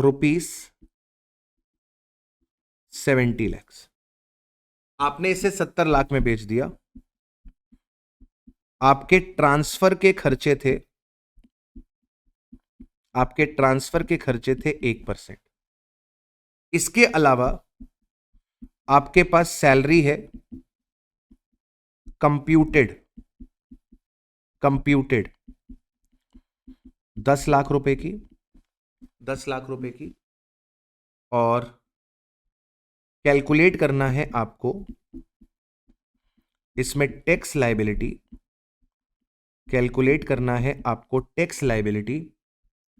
as per default regime, as per default regime आपको टैक्स कैलकुलेट करना है। असेसी मिस्टर जे हैं और रेसिडेंट है, ठीक है। असेसी मिस्टर जे हैं और रेसिडेंट है। तो सबसे पहले आपको यह चेक कर लेना है कि आपने लैंड कब बेचा है। सबसे पहले आपको चेक कर लेना है कि आपने लैंड कब बेचा है। सर हमने लैंड बेचा है 15 दिसंबर 2024 को। हमने लैंड बेचा है 15 दिसंबर 2024 को, यानी कि आफ्टर बजट बेचा है। और अगर आफ्टर बजट बेचा है तो इसके ऊपर क्या लगेगा? न्यू लॉ लगेगा। और न्यू लॉ में हमें कोई भी इंडेक्सेशन का बेनिफिट नहीं मिलेगा, हमें कोई भी इंडेक्सेशन का बेनिफिट नहीं मिलेगा। आपने सबसे पहले यही काम करना है, ठीक है। हमें टैक्स लायबिलिटी निकालनी है। टैक्स लायबिलिटी निकालने से पहले हम लोग कंप्यूटेशन कर लेते हैं इनकम का।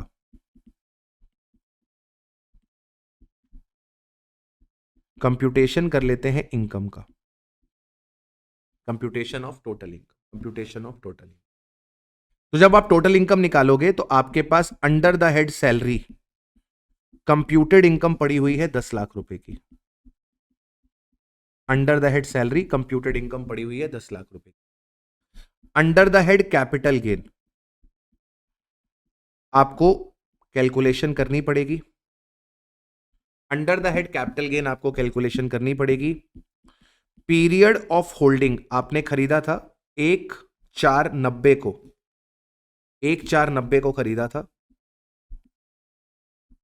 और आपने इसे होल्ड किया है, आपने इसे होल्ड किया है अपने पास 14 दिसंबर तक, 14 दिसंबर 2024 तक। मतलब बड़े आराम से ये आपकी लॉन्ग टर्म कैपिटल एसेट बन चुकी है, लॉन्ग टर्म कैपिटल एसेट बन चुकी है।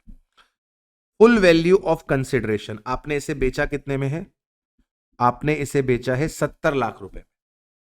माइनस करेंगे इसमें से ट्रांसफर के खर्चे, ट्रांसफर के खर्चे 1% के हैं, यानी कि 70,000 रुपए का ट्रांसफर का खर्चा है। 69,30,000 आपके पास नेट कंसिडरेशन निकल कर आ गई है। इसमें से माइनस करेंगे कॉस्ट ऑफ एक्विजिशन। इंडेक्सेशन का बेनिफिट नहीं मिलेगा। सर अभी तो आपने बताया था कि मिलेगा। अरे नहीं मिलेगा। मैंने अभी क्या बताया था कि इंडेक्सेशन की फैसिलिटी प्रोवाइड करी गई है not for the computation of income. Income का कंप्यूटेशन तो बिना इंडेक्सेशन के ही होगा, लेकिन जब टैक्स की कैलकुलेशन कर रहे होंगे, जब टैक्स की कैलकुलेशन कर रहे होंगे तो हमको ऑप्शन मिलेगा, हम चाहे तो 12.5% बिना इंडेक्सेशन के दे दे, चाहे तो 20% इंडेक्सेशन से दे दे, ये हमारी मर्जी। ये पेमेंट ऑफ टैक्स में आपको चेक करना पड़ेगा 12.5% विदाउट टैक्स देना ठीक है कि 20% विद इंडेक्स देना ठीक है। ये आपको वहां पर चॉइस करनी पड़ेगी। तो यहां पर आपको कोई भी इंडेक्सेशन का फैसिलिटी नहीं मिलेगा। अब कॉस्ट क्या निकल कर आएगी? सर कॉस्ट निकल कर आएगी आपके पास हायर ऑफ, हायर ऑफ आपकी ओरिजिनल कॉस्ट। ओरिजिनल आपने ये लैंड खरीदा था 4 लाख रुपए में, या फिर आपके पास आएगा लोअर ऑफ एसडीवी 1/4/2001 की, एफएमवी 1/4/2001 की। एसडीवी 1/4/2001 की 5 लाख है, एफएमवी 6 लाख है। तो 5 लाख और 6 लाख, 5 लाख और 6 लाख, इसमें लोअर 5 लाख, 5 लाख और 4 लाख, जो भी हायर है 5 लाख। तो आपकी कॉस्ट निकल कर आ जाएगी 5 लाख, 5 लाख। तो आपके पास कॉस्ट निकल कर आ गई है 5 लाख रुपए की, ये आपने माइनस कर दिया। तो आपके पास 64,30,000 आ गया। 64,30,000 रुपीस का आपके पास लॉन्ग टर्म कैपिटल गेन आ गया। ये कौन सा कैपिटल गेन आया? लॉन्ग टर्म कैपिटल गेन आ गया आपके पास 64,30,000 का। 10 लाख रुपए की सैलरी इनकम पड़ी है। आपका ग्रॉस टोटल इनकम 74,30,000 का हो गया। डिडक्शन आपको यहां पर मिलेगा नहीं क्योंकि आपने डिफॉल्ट रिजीम उठाई है। तो आपकी टोटल इनकम 74,30,000 की निकलकर आ जाएगी। ठीक है, अब आपको क्या करना है सर? सर अब आपको कैलकुलेशन ऑफ टैक्स करनी है। अब आपको कैलकुलेशन ऑफ टैक्स करनी है, कैलकुलेशन ऑफ टैक्स करनी है। जब आप कैलकुलेशन ऑफ टैक्स पे जाओगे तो आपको नॉर्मल इनकम पे टैक्स देना पड़ेगा। Tax on normal income eight slab rate. Normal income कितनी है? जो सैलरी इनकम है वो नॉर्मल इनकम है, जो सैलरी इनकम है वो आपके पास नॉर्मल इनकम है। तो नॉर्मल इनकम आपके पास कितनी है? सर नॉर्मल इनकम हमारे पास 10 लाख रुपए की है। नॉर्मल इनकम हमारे पास 10 लाख रुपए की है। सैलरी इनकम नॉर्मल इनकम है, नॉर्मल इनकम पे स्लैब रेट के हिसाब से टैक्स देना पड़ेगा। न्यू रिजीम में पहले 3 लाख रुपए पे आपको निल देना पड़ेगा, अगले 4 लाख रुपए में आपको 5% के हिसाब से 20,000 देना पड़ेगा, फिर अगले 3 लाख रुपए पे आपको 10% के हिसाब से 10% के हिसाब से आपको 30,000 देना पड़ेगा। 30,000 देना पड़ेगा। यार मैंने एक जगह पे गलती कर दी थी, शायद मुझे अभी ध्यान आया। नहीं, ठीक किया था, ठीक किया था। चलो, तो अगले 3 लाख पे 30,000 रुपए का आ जाएगा 10% के हिसाब से। टोटल 10 लाख हो गए। 3 + 4 7, 7 और 3 10। ठीक है, नए स्लैब के हिसाब से चल रहे हैं हम लोग। आपके पास 50,000 रुपए आ गया। 50,000 रुपए। अब आपको टैक्स निकालना है। अब आपको टैक्स निकालना है। अब आपको टैक्स निकालना है on LTCG, on transfer of land और building. LTCG on transfer of land और building. Tax on LTCG on transfer of land और बिल्डिंग। अब यहां पर आपको ऑप्शन मिलेगा कि आप चाहो तो लोअर ऑफ पे कर सकते हो, लोअर ऑफ पे कर सकते हो 12.5% विदाउट इंडेक्सेशन। विदाउट इंडेक्सेशन, बिना इंडेक्सेशन करे, बिना इंडेक्सेशन करे 12.5%, बिना इंडेक्सेशन करे 12.5%। तो आपके पास बिना इंडेक्सेशन के गेन आ रहा था 6430। ये जो हमने 64,30,000 निकाला था, ये हमने बिना इंडेक्स करे निकाला था, हमने केवल COA माइनस करा था। तो आप इस 64,30,000 पे 12.5% दे दो। कितना आ रहा है? 6430 पे 12.5%, 8,03,750। 8,03,750। या तो आप ये दे दो, या तो आप 20% दे दो आफ्टर इंडेक्सेशन।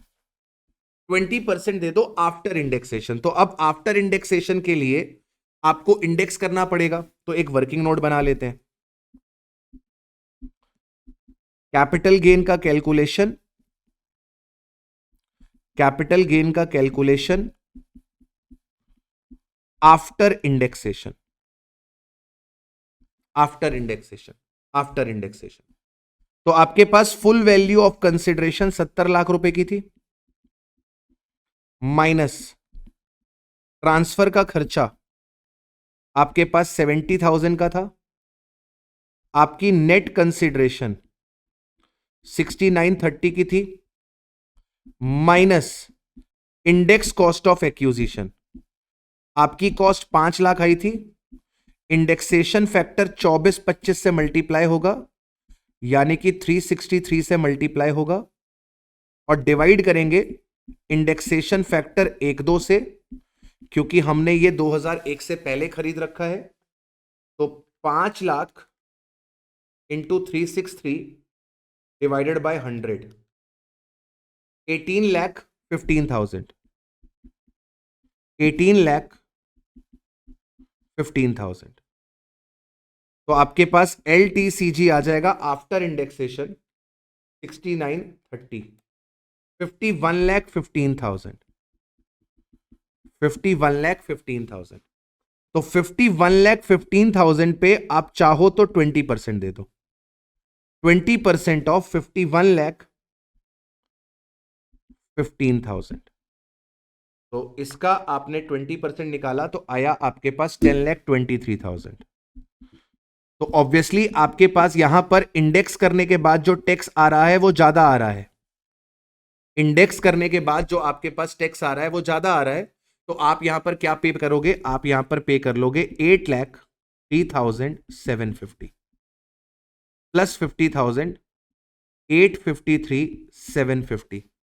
ये आपके पास टैक्स आ गया बिफोर सरचार्ज।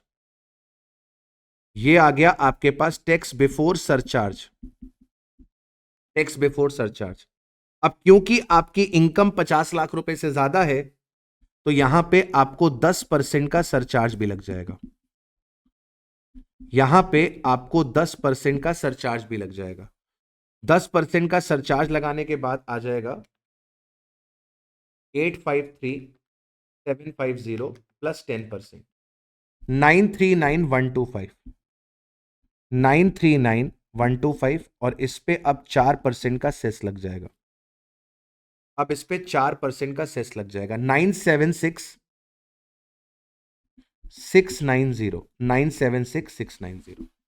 सर हमेशा आपके पास विदाउट इंडेक्स वाला टैक्स ही क्या कम आएगा? नहीं, जरूरी नहीं है। हमारे केस में ये कॉस्ट बड़ी कम थी, अगर हमारी कॉस्ट ज्यादा होती तो हमारा गेन कम आता और फिर 20% शायद से कम निकल कर आता। खेल किसका है? खेल कॉस्ट का है। हमारे केस में कॉस्ट बहुत कम थी, अगर ये कॉस्ट थोड़ी सी ज्यादा होती तो ये इंडेक्स वैल्यू ज्यादा आती, हमारा गेन कम निकल कर आता और फिर हमारा 20% आफ्टर इंडेक्सेशन शायद से कम निकल कर आ सकता था। तो गवर्नमेंट कहती है कोई दिक्कत नहीं है, गवर्नमेंट कहती है कोई दिक्कत नहीं है, हम जब यहां पर कंप्यूटेशन करेंगे टोटल इनकम का तो वहां पर तो आपको कोई इंडेक्सेशन की फैसिलिटी नहीं मिलेगी, बिना इंडेक्सेशन के ही आपको कैलकुलेशन करनी पड़ेगी, बिना इंडेक्सेशन के ही आपको कैलकुलेशन करनी पड़ेगी। लेकिन जब आप टैक्स कैलकुलेट करेंगे तो हम आपको ऑप्शन दे देंगे कि आप 12.5% बिना इंडेक्स के दे दो या फिर आप 20% आफ्टर इंडेक्स के दे दो, जैसा भी आपको ठीक लगे, जैसा भी आपको ठीक लगे, जैसा भी आपको यहां पर क्या लगे, ठीक लगे। ठीक है, चलो एक क्वेश्चन मैं आपको और करा देता हूं, एक क्वेश्चन में आपको, अच्छा एक चीज हमेशा याद रखना, एक चीज हमेशा याद रखना, मैं बार बार बोल रहा हूं, बार बार बोल रहा हूं, इंडेक्सेशन का बेनिफिट कब से नहीं मिलेगा? इंडेक्सेशन का बेनिफिट नहीं मिलेगा अगर आपने बेचा है लैंड और बिल्डिंग को या किसी भी कैपिटल एसेट को 23 जुलाई के बाद, 23 जुलाई या उसके बाद बिना इंडेक्सेशन के काम चलता है और 23 जुलाई से पहले पुराना लॉ ही लगेगा, पुराना लॉ ही लगेगा। 23 जुलाई से पहले आपका पुराना लॉ ही लगेगा, वहां पर नए लॉ की बात नहीं होगी। 23 जुलाई 24 या उसके बाद बेचोगे तो बिना इंडेक्सेशन के बेचा जाएगा, बिना इंडेक्सेशन के बेचा जाएगा। यहां तक शॉर्ट हो रही है बात? अच्छा, ये जो आपको ऑप्शन दिया गया है, ये जो आपको ऑप्शन दिया गया है कि इंडेक्सेशन का फैसिलिटी अवेलेबल है, ये केवल पेमेंट ऑफ टैक्स के लिए है, रेसिडेंट इंडिविजुअल एचयूएफ के लिए है और लैंड और बिल्डिंग के लिए है। मतलब लैंड और बिल्डिंग के अलावा अगर कोई और होता, जैसे ज्वेलरी होती, तो ज्वेलरी के केस में आप ये नहीं कर रहे होते 12.5% विदाउट इंडेक्स और 20% आफ्टर इंडेक्स। ठीक है, वहां पर आप ये नहीं कर रहे होते, वहां पर आपको 12.5% से ही देना पड़ेगा। चलो मैं करा देता हूं आपको, आओ मैं आपको कराता हूं। लेट्स से मैं लॉन्ग टर्म कैपिटल एसेट को दो पार्ट में डिवाइड कर रहा हूं, मैं लॉन्ग टर्म कैपिटल एसेट को दो पार्ट में डिवाइड कर रहा हूं, लॉन्ग टर्म कैपिटल एसेट को दो पार्ट में डिवाइड कर रहा हूं, एक लैंड और बिल्डिंग, एक लैंड और बिल्डिंग और एक अदर, एक आपका अदर।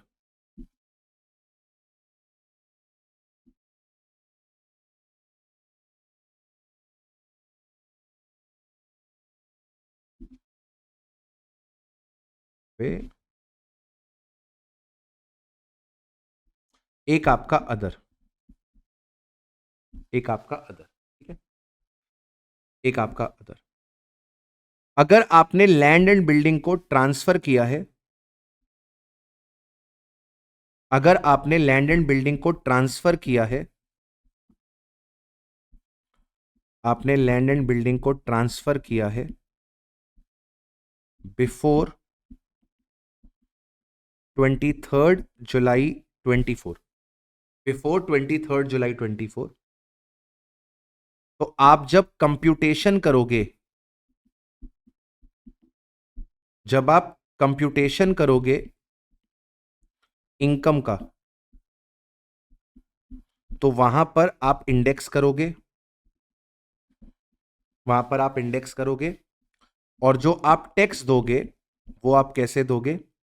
वो आप 20% से ही दोगे। ठीक है, अगर आपने लैंड और बिल्डिंग को ट्रांसफर किया है, अगर आपने लैंड और बिल्डिंग को ट्रांसफर किया है ऑन और आफ्टर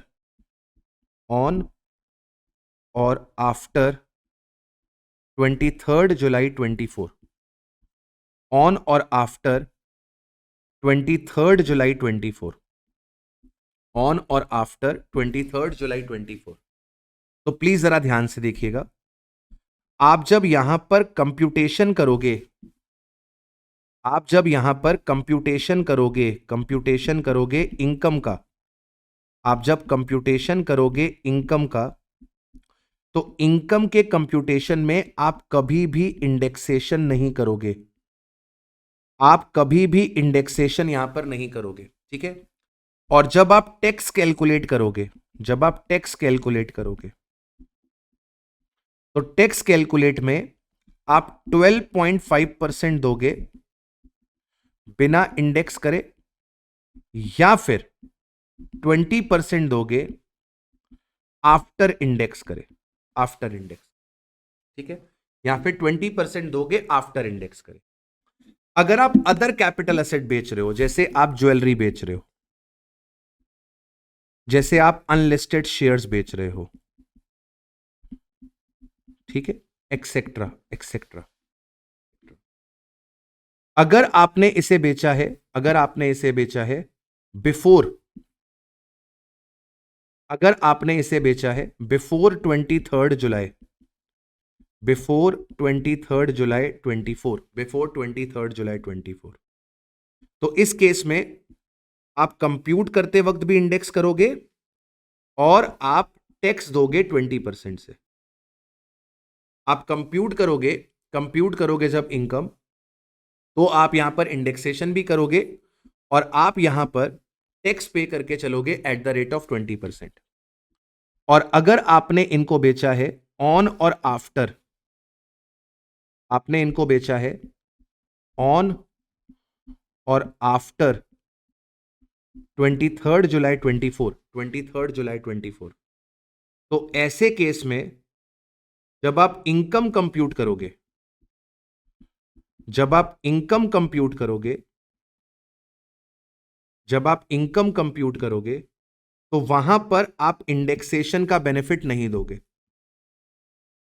वहां पर आप इंडेक्सेशन का बेनिफिट नहीं दोगे, वहां पर आप इंडेक्सेशन का बेनिफिट नहीं दोगे। और जब आप टैक्स कैलकुलेट करोगे, जब आप टैक्स कैलकुलेट करोगे, जब आप टैक्स कैलकुलेट करोगे, देन ऑल्सो यहां पर कोई ऑप्शन नहीं आएगा, कोई ऑप्शन नहीं आएगा, यहां पर आपको 12.5% से ही देना है विदाउट इंडेक्सेशन, विदाउट इंडेक्सेशन। यानी कि ये जो आपको ऑप्शन दिया जा रहा है, ये जो आपको ऑप्शन दिया जा रहा है कि आप 12.5% दे दो या 20% दे दो, ये केवल किसके लिए है? लैंड और बिल्डिंग के लिए है, ठीक है। इनकम कंप्यूटेशन में कोई इंडेक्सेशन नहीं होगी, ये याद रख लो। 23 जुलाई 24 के बाद इंडेक्सेशन नहीं होगी। जब इनकम कंप्यूट करेंगे तो इंडेक्सेशन नहीं करेंगे, लेकिन जब टैक्स कैलकुलेट करेंगे और लैंड और बिल्डिंग रहेगी तो ऑप्शन दे दिया गया है 12.5% विदाउट इंडेक्स, 20% आफ्टर इंडेक्स। और अगर अदर असेट होगी तो वहां पर कोई ऑप्शन नहीं है, वहां पे 12.5% विदाउट इंडेक्स ही लगेगा, ठीक है। तो ध्यान कहां पर रखना है? कंप्यूटेशन ऑफ टैक्स की तरफ ध्यान रखना है, कंप्यूटेशन ऑफ टैक्स की तरफ ध्यान, ठीक है मालिक। इसके बाद एक छोटी सी अमेंडमेंट और है, ये वाला पॉइंट मैंने आपको पढ़ा दिया कि सर आपके पास इंडेक्सेशन अवेलेबल नहीं होगा, यानी कि 22 जुलाई तक जब आप कैपिटल गेन निकालोगे तो सीओए और सीओआई दोनों को आप इंडेक्स करोगे, और 23 जुलाई 24 के बाद जब आप कैपिटल गेन निकालोगे लॉन्ग टर्म वाला, तो सीओए और सीओआई को लिया जाएगा, यानी कि इंडेक्सेशन नहीं किया जाएगा, इंडेक्सेशन नहीं किया जाएगा। Assessee has option to avail indexation facility to pay tax. आपके पास इंडेक्सेशन फैसिलिटी अवेलेबल है टैक्स पे करने के लिए। Option to avail indexation facility to pay tax under the old rate if following condition are satisfied. Assessee resident individual और HUF है। आपको जो एलटीसीजी अराइज हुआ है वो लैंड और बिल्डिंग से हुआ है। लैंड और बिल्डिंग रेसिडेंशियल कमर्शियल कैसी भी हो सकती है। आपने इसे परचेस किया है, एक्वायर किया है 23 जुलाई 24 से पहले, और आपने इसे ट्रांसफर किया है ऑन और आफ्टर 23 जुलाई। जब ये कंडीशन सेटिस्फाई होंगी तभी टैक्स पे करते वक्त इंडेक्सेशन की फैसिलिटी आपको मिलेगी, अदरवाइज नहीं मिलेगी, अदरवाइज नहीं मिलेगी। इसके बाद एक लास्ट पॉइंट है, ये आपके एग्जाम पॉइंट ऑफ व्यू से उतना इंपॉर्टेंट नहीं है। Capital gain from the transfer of unlisted debentures. अगर आप अनलिस्टेड डिबेंचर्स बेचोगे, आप अनलिस्टेड बॉन्ड्स बेचोगे, तो वो हमेशा क्या माना जाएगा, शॉर्ट टर्म ही माना जाएगा। अनलिस्टेड डिबेंचर्स बेचोगे या अनलिस्टेड बॉन्ड्स बेचोगे तो वो हमेशा शॉर्ट टर्म माना जाएगा, irrespective of their holding, provided इसे आपने एक्वायर किया हो ऑन और आफ्टर 23 जुलाई, ऑन और आफ्टर 23 जुलाई। यानी कि अगर आपने अनलिस्टेड डिबेंचर, अगर आपने अनलिस्टेड डिबेंचर परचेस करे हैं, अगर आपने अनलिस्टेड डिबेंचर परचेस करे हैं बिफोर 23 जुलाई 24, 23 जुलाई 24, अगर आपने इन्हें परचेस किया है बिफोर 23 जुलाई 24, और अगर आपने इन्हें ट्रांसफर कर दिया है अप टू 22 जुलाई 24, तो ये आपके पास शॉर्ट टर्म कैपिटल असेट है अप टू 36 मंथ। और अगर आपने इन्हें ट्रांसफर किया है, अगर आपने इन्हें ट्रांसफर किया है ऑन और आफ्टर 23 जुलाई 24, तो ये आपके पास शॉर्ट टर्म कैपिटल असेट है अप टू 24 मंथ। ठीक है। लेकिन अगर आपने अनलिस्टेड डिबेंचर्स को परचेस किया है, अगर आपने इन्हें परचेस किया है ऑन और आफ्टर 23 जुलाई 24, अगर आपने इन्हें परचेस किया है ऑन और आफ्टर 23 जुलाई 24, तो इनका पीरियड ऑफ होल्डिंग आपके लिए रिलेवेंट नहीं है। इनका पीरियड ऑफ होल्डिंग आपके लिए रिलेवेंट नहीं है, यानी कि ये हमेशा क्या होंगे, ये हमेशा शॉर्ट टर्म ही माने जाएंगे, ये हमेशा शॉर्ट टर्म ही माने जाएंगे।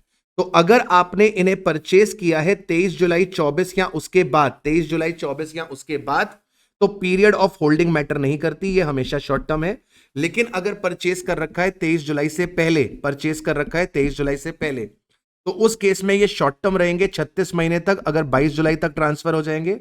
शॉर्ट टर्म रहेंगे 24 महीने तक, अगर ऑन और आफ्टर 23 जुलाई ट्रांसफर हो जाएंगे। उतना इंपॉर्टेंट नहीं है, लोड मत लेना। लेकिन ये जो पहली 3 अमेंडमेंट्स हैं, ये अमेंडमेंट्स आपके लिए सुपर इंपॉर्टेंट है। एग्जाम में इनमें से क्वेश्चन आएगा ही आएगा, एग्जाम में इसमें से क्वेश्चन आएगा ही आएगा, राइट। तो यहां पर हमारी कैपिटल गेन की जितनी भी अमेंडमेंट्स थी वो हो गई हैं समाप्त, और अब हम बातचीत करेंगे अदर सोर्सेस की अमेंडमेंट की। चलिए बच्चों, अब बात कर लेते हैं हम लोग अदर सोर्सेस की जल्दी से। अदर सोर्सेस के अंदर हमारे पास एक सेक्शन हुआ करता था, सेक्शन 56(2)(7)(b। इस सेक्शन को हटा दिया गया है, ओमिट कर दिया गया है। सर ये सेक्शन क्या था? बच्चों आपको याद होगा कि अगर प्राइवेट कंपनी शेयर इशू करती है प्रीमियम पे, और अपनी मार्केट वैल्यू से ज्यादा पे अगर इशू करती है, तो उधर हमारे पास इनकम निकल कर आती थी under the head other sources. अब इस प्रोविजन को डिलीट कर दिया है, यानी कि प्राइवेट कंपनी अब अगर चाहे तो अपने पास मार्केट वैल्यू से ऊपर शेयर को इशू कर सकती है, और वहां पर कोई भी डीम्ड इनकम अराइज नहीं होगी। मतलब पहले क्या होता था कि अगर मान लो कोई प्राइवेट कंपनी है, उसके शेयर की फेस वैल्यू 100 रुपए की होती है, उसकी मार्केट वैल्यू 150 रुपए की होती है, और अगर वो शेयर को इशू कर देता है 175 रुपीज में, मतलब इशू प्राइस जो होता है अगर वो एफएमवी से ज्यादा होता है, तो पहले क्या होता था, जितना एक्सेस है उसे हम इनकम मान लेते थे under the head other source, अब इस प्रोविजन को डिलीट कर दिया गया है, यानी कि अब इसे इनकम कंसीडर नहीं किया जाएगा। अब इसे इनकम कंसीडर नहीं किया जाएगा। पहले होता था कि अगर मार्केट वैल्यू से ऊपर वैल्यू पे शेयर को इश्यू किया है तो एक्सेस को इनकम मानते थे प्राइवेट कंपनी के केस में। इस प्रोविजन को डिलीट कर दिया है। इसके बाद हमारे पास फैमिली पेंशन के अंदर प्रोविजन होता है। फैमिली पेंशन के अंदर प्रोविजन होता है कि सर अगर आपको फैमिली पेंशन मिल रही है तो हमको डिडक्शन मिला करती थी, याद करो, 1/3 of total pension, 1/3 of total pension, या फिर 15,000 रुपए, या फिर 15,000 रुपए। तो सर न्यू रिजीम के अंदर सरकार ने क्या करा है? सर न्यू रिजीम के अंदर सरकार ने क्या करा है? न्यू रिजीम के अंदर सरकार ने ये 15,000 की लिमिट को बढ़ाकर 15,000 की लिमिट को बढ़ाकर 25,000 कर दिया है। तो न्यू रिजीम के अंदर अब आपको मैक्सिमम डिडक्शन 25,000 तक की मिल सकती है। अगर आप ओल्ड रिजीम में रहते हो तो ये आज भी 15,000 रुपए की है। ओल्ड रिजीम में आज भी ये लिमिट 15,000 रुपए की ही है, लेकिन अगर आप न्यू रिजीम में जाते हो तो 15,000 को बढ़ाकर 25,000 कर दिया गया है। 1/3 ऑफ द टोटल पेंशन या फिर 25,000। ठीक है। इसके बाद तीसरा जो चेंज निकल कर आ रहा है, जो कि काफी इंपॉर्टेंट है एग्जाम पॉइंट ऑफ व्यू से, buyback of share. Buyback of share, buyback of share, buyback of share क्या होता है sir? Sir buyback of share होता है कि कंपनी अपने शेयर्स को परचेज कर लेती है from the share holder. Buyback में क्या होता है सर? बायबैक में कंपनी क्या करती है सर? बायबैक में कंपनी परचेज कर लेती है own share from the share holder, from the share holder. Sir company का मतलब क्या है यहां पे?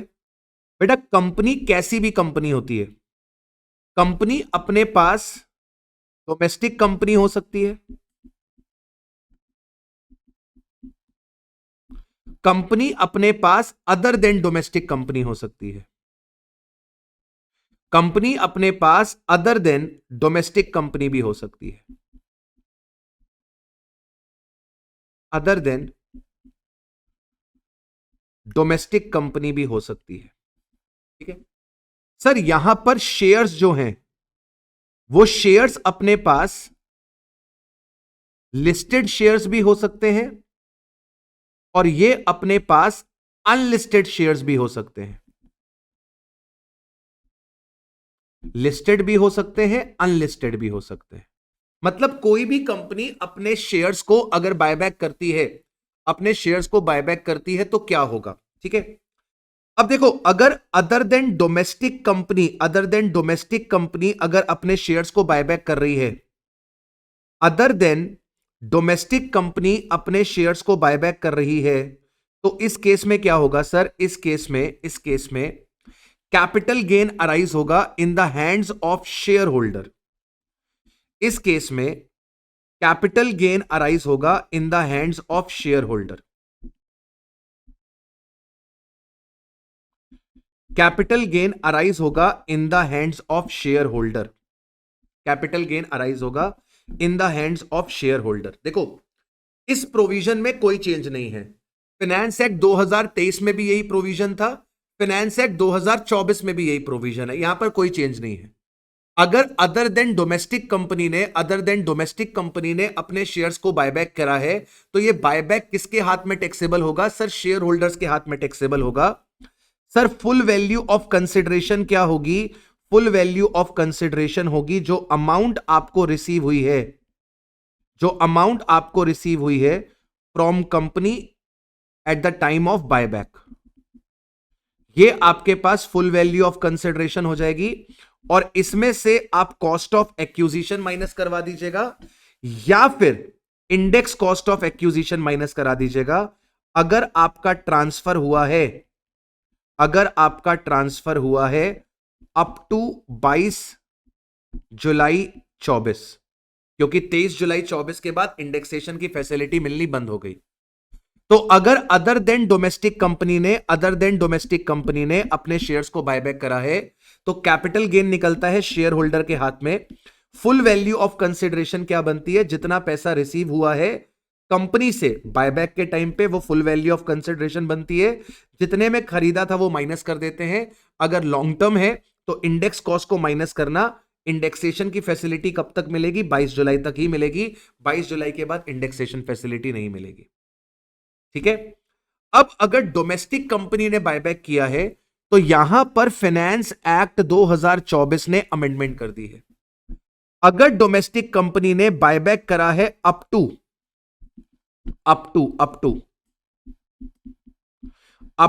22 जुलाई 24 अगर बायबैक हुआ है तो आपका ओल्ड लॉ लग रहा है, ओल्ड लॉ। और ओल्ड लॉ क्या है, ओल्ड लॉ है कि सर अगर कंपनी बायबैक करती है तो कंपनी को एडिशनल टैक्स देना पड़ता है। कंपनी को एडिशनल टैक्स देना पड़ता है। कंपनी को एडिशनल टैक्स देना पड़ता है। कितना एडिशनल टैक्स देना पड़ता है बेटा, 20% का टैक्स लगता है, 12% का सरचार्ज लगता है और 4% का हेल्थ एंड एजुकेशन सेस लगता है। यानी कि आपका इफेक्टिव रेट कितना आया, 20 का 12% ऐड कर दो, फिर प्लस 4% ऐड कर दो, 23.296% इफेक्टिव आएगा।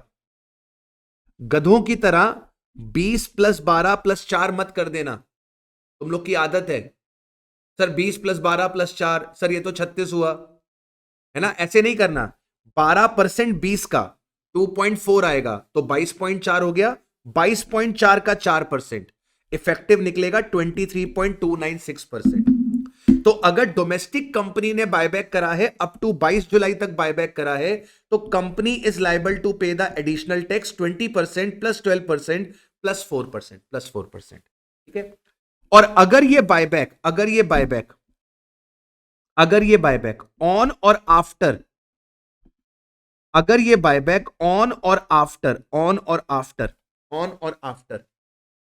23 जुलाई 24 हुआ है, ऑन और आफ्टर 23 जुलाई 24 हुआ है तो क्या होगा, तो बेटा दो ट्रीटमेंट होंगे। ट्रीटमेंट नंबर वन, जो अमाउंट रिसीव हुई है at the time of buyback, जो अमाउंट रिसीव्ड हुई है to shareholder at the time of buyback, उसे हम डीम्ड डिविडेंड मान लेंगे। उसे हम डीम्ड डिविडेंड मान लेंगे अंडर सेक्शन 222F। यानी कि 23 जुलाई ऑनवर्ड्स अगर डोमेस्टिक कंपनी ने अपने शेयर्स बायबैक करे तो जो भी पैसा शेयर होल्डर को मिलेगा वो शेयर होल्डर के लिए डिविडेंड बन जाएगा 222F। 222F कहां पर आता है, अदर सोर्सेस में आता है। अदर सोर्सेस में ये आपका डीम्ड डिविडेंड बन जाएगा। ट्रीटमेंट नंबर टू, अब आपका कैपिटल गेन भी निकलेगा। ट्रीटमेंट नंबर 2, कैपिटल गेन निकलेगा in the hands of share holder. Capital gain निकलेगा in the hands of share holder. Full value of consideration, जो शेयर्स बायबैक हुए उसका full value of consideration nil ले लिया जाएगा। इसमें से उनकी कॉस्ट को माइनस कर दिया जाएगा और आपके पास शॉर्ट टर्म कैपिटल लॉस निकल कर आएगा। शॉर्ट टर्म या लॉन्ग टर्म, आपके पास शॉर्ट टर्म कैपिटल लॉस या लॉन्ग टर्म कैपिटल लॉस निकल कर आएगा। दो ट्रीटमेंट करने पड़ेंगे।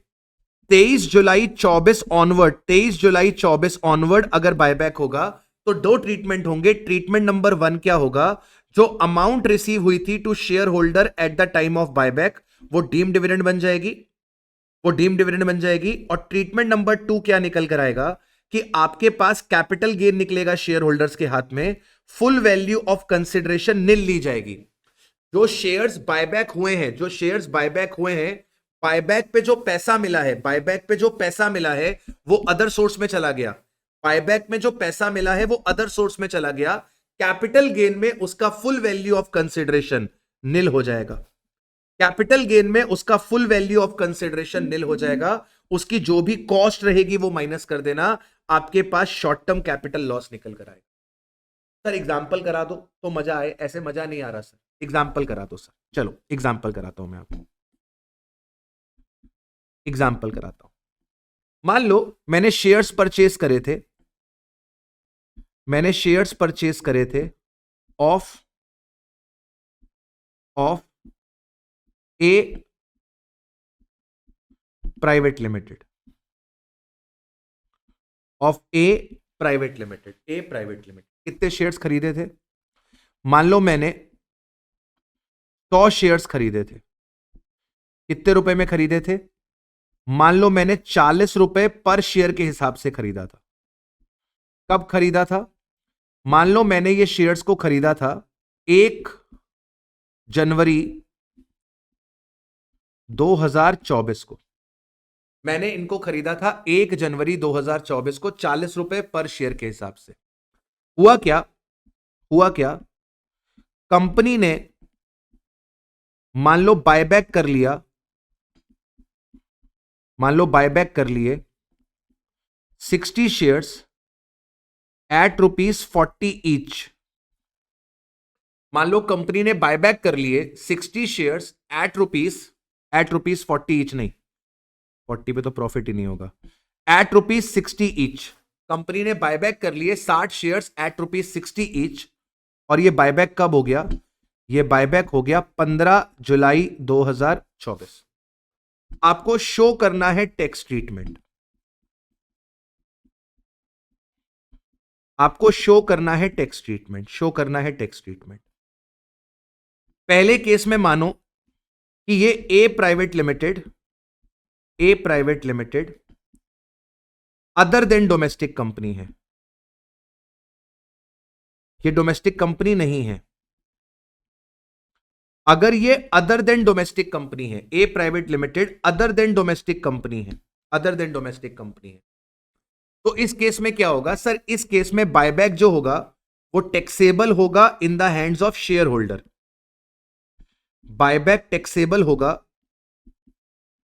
इन the hands of share holder, share holder के हाथ में बायबैक टैक्सेबल होगा। पीरियड ऑफ होल्डिंग क्या है? पीरियड ऑफ होल्डिंग है 1 जनवरी 24 से 14 जुलाई 24, यानी कि शॉर्ट टर्म है। फुल वैल्यू ऑफ कंसिडरेशन, जितना पैसा आपको कंपनी से मिला, आपको 60 शेयर्स पे 60 रुपए पर शेयर मिले, यानी कि आपको 3,600 रुपए मिले, 3,600 रुपए मिले, माइनस आपने ये शेयर्स कितने में खरीदे थे? आपने ये शेयर्स 40 रुपए में खरीदे थे, यानी कि आपके हाथ में 1200 रुपए का शॉर्ट टर्म कैपिटल गेन निकल कर आ जाएगा, शॉर्ट टर्म कैपिटल गेन निकल। ठीक है, अच्छा सर, अगर अगर अगर अगर अगर अगर ए प्राइवेट लिमिटेड डोमेस्टिक कंपनी हो,